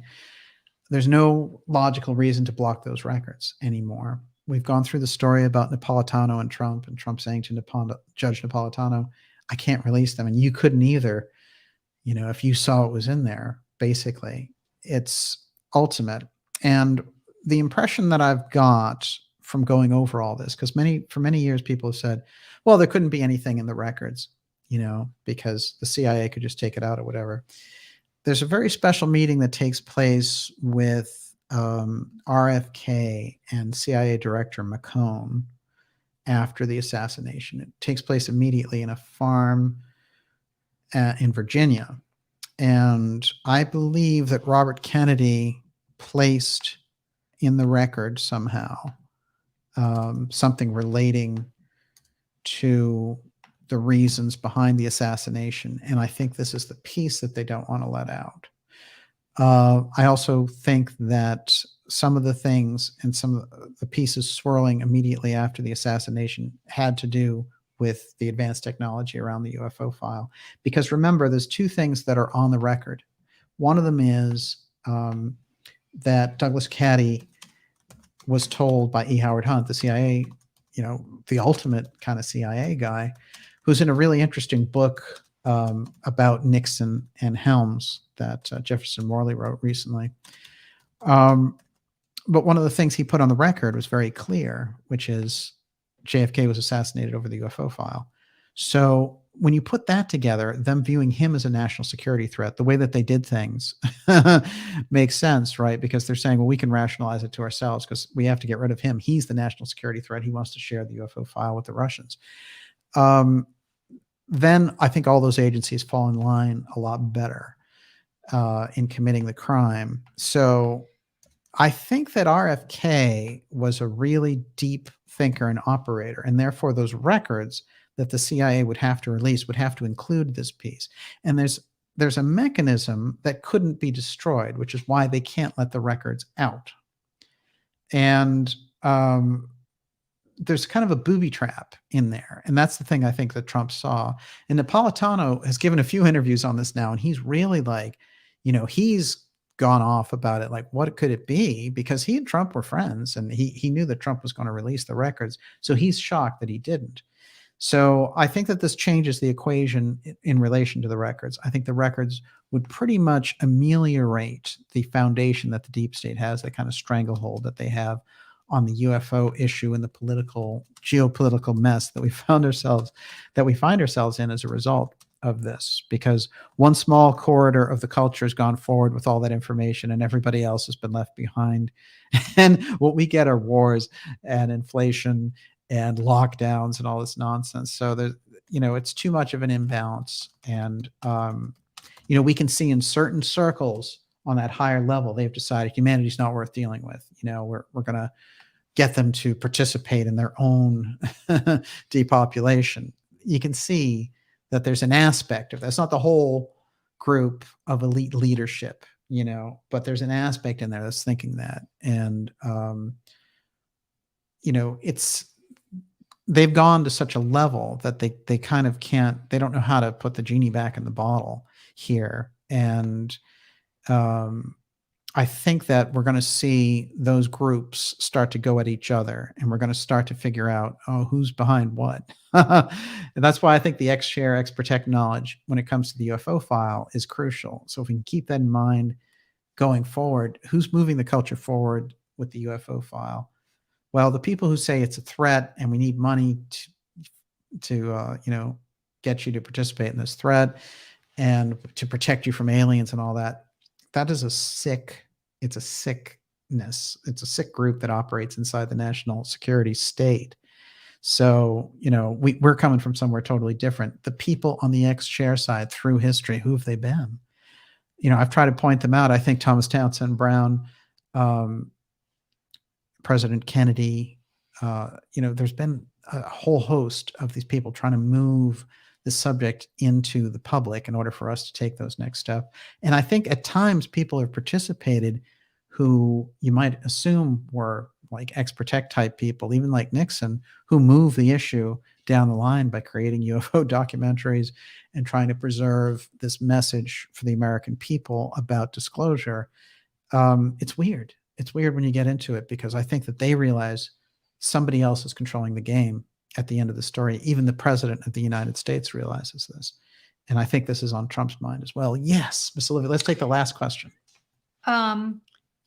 Charles Wagner Okay, UFOs are cool and all, but fundamentally irrelevant, are they not? Why do we need to care about what the watchers do? Ray's machine answered, because some UFOs are human tech. These could be used in a future false flag op.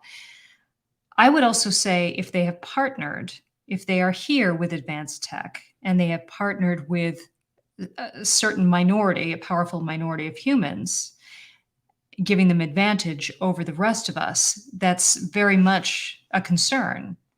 Oh, yeah. No, I 100% agree. If this were 1975, your answer, this guy's answer would be correct. That like, UFOs are interesting and all, but what do they have to do with me and my life? I get it because there's so many factors involved. But you're here listening to a show about hidden aspects around the UFO thing because somewhere in your own unconscious mind, probably, there's an understanding that it does have an impact. And we're just trying to sort out what that impact is. In this period of time, the actual piece about the UFO file, I mean, it's been used for years, all right? And it was involved in something 60 years ago involving the replacement and the takedown of a president. So, before that, in the 50s, it was involved in covering up and taking down all kinds of researchers, guys like Jessup and others. And before that, it's involved with taking down government officials like James Forrestal. So there's something in it that's highly dangerous, and that a dominant part of that national security group feels is a threat to their power base. So there's something completely unknown by all of us, regardless of all the movies we've seen, all the books we've read, all of our reflections on it. There's some unseen aspect having to do with the UFO file and this Apothium piece, the advanced technology piece, and the thing that they're rolling out, the UFO threat. I think the closer we get to having the same knowledge base as this group that's hidden this stuff, the X-Protect group, that we can have a balance in society around our understanding and our knowledge of this. So therefore, I think it's worthwhile and almost revolutionary to get our hands on what that is. So therefore, instead of running around and saying, I want disclosure from the government, I don't. I actually don't want the government disclosure. I want the actual information. And I don't think it has to come through any particular government entity. I'm not going to accept anything the government gives me on that. I wouldn't, because the government has fundamentally been, they've been the father of lies for a long time because they're doing things to protect the institutions and the people operating in that system. So that's not how the populace goes. Doesn't mean that we can't get to a place where the populace can be brought in to a much better reality based on fairness, based on the constitutional principles, based on all the advanced technology. Look, it's been pointed out to me by a lot of people well acquainted with economics, Catherine Austin Fitts, that there's more than enough on this planet Earth for everyone and then some. So what's really going on here? This is a power play and there's no reason for it. So therefore, the UFO file secrecy right now, I believe, is an absolute, I think it's a linchpin because it represents that piece of the exotic technology and the awareness that's been lied about. But what might be more important in this period is actually deflating their UFO threat, because that's all CIA Homeland Security stuff. And the ops that those people come up with are some of the sickest things, and they're corrosive to a culture. So I think we're in a place of the more we expose the phony kind of media circus UFO op and replace it with genuine, deep research knowledge and our own intuitive understanding and the kind of exchanges that we have in the ideas room, it's worthwhile.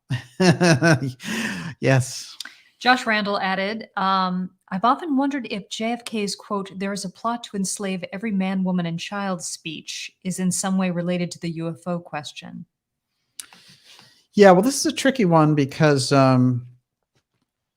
the way that Kennedy quotes float out there, Kennedy said the very word secrecy is repugnant in a free society. And we decided long ago that we can't get to being an open culture and defend ourselves against a repressive culture by imitating the repressive culture and being overly security minded. So he had these quotes, and they're so rich. But the one about exposing this plan against every man, woman, and child, and I'll get to it while I'm in office. This one doesn't have much of a provenance, although I believe it's kind of a summation of his thinking in a way. But I do want to go on the record with quotes, because the quotes themselves he has so many rich quotes that I think that we can really glean a lot from his thinking process. Go back to the speech that he gave at Freedom University, on freedom at American University, saying, what kind of a peace am I seeking, and what kind of a peace do we want? Well, it's not a Pax Americana forced on the world by Americans' weapons of war. And this related also to his drive to keep space as a research domain, and not to have arms in space, and to resist any war in space. These are crucial things at the foundation of the space program that he largely created. And they're fundamental principles that he gives us. He left us as a legacy 60 years ago. So when we talk about arming space and a war-fighting domain and all those types of things, it's against the very heart and spirit of what they created. And we can't forget what they set it up as a peaceful exploration, scientific exploration of space. Absolutely crucial. So yeah, there's a lot there. I believe that Kennedy was very read in on the UFO file, and considered it intolerable situation that the Central Intelligence Agency controlled that in so many of our military operations around the world. And there's a Kennedy advisor who said that once Kennedy got in office, he was absolutely dumbfounded and shocked by the amount of power that the Central Intelligence Agency had over our foreign policy. And I'm sure it's much worse today. And so this is the nature of these non-constitutional agencies. There's a way to get that constitutional foundation back for the country. And look at what the FBI is doing in relationship to Trump, whether you like him or not. They're raiding a former president. Well, the FBI goes up to Zuckerberg and says, hey, swing the election. Don't include that Biden laptop story. I mean, this is out of hand. It's really, really out of hand. If I told you the things, and I'm trying to spread them through these shows, but the things that I'm discovering about Homeland Security and what they're doing with the UFO file, I mean, these people are planning to use it, as a threat situation. And the only thing that I can think is that they think they can turn this into one huge martial law military camp. And, it's not going to happen. Yes. Final question of the evening, my dear. Stefan Vanderlaan, last question. Tesla knew about Black Knight. I guess the Black Knight satellite. Black Knight satellite. Why? How? The story goes that he was the first one to observe it. So this is very interesting. Fundamentally, the Black Knight satellite has a pretty good trail, that it's been seen on a number of occasions. And before we had any ability for satellite communications or satellite observation. So something we can see has been observing us. And, that's something from outside. I definitely think, that there are off-world civilizations that visit. And I think that there are traces of our interactions on other planets. So I think that the idea of ruins on Mars or ruins on the moon are not that far flung at all. And I think that we need to instantly get our minds up there without going, over the top and just saying, well, there's aliens everywhere. I just think that there's an echo, a real echo, just like there's a real echo of our advanced technology in Atlantis. It's obvious when you go deep and you study the cultures. Remember the thing about human history, we have something in common with all of them being human. So if they have a memory of this advanced culture in Atlantis, then we have that, we share in that. So if they have a relationship to the star culture, we do, and so it's kind of a rediscovery. There's a rediscovery process. I hope I answered that one correctly. Wow, fantastic questions tonight. Unbelievable.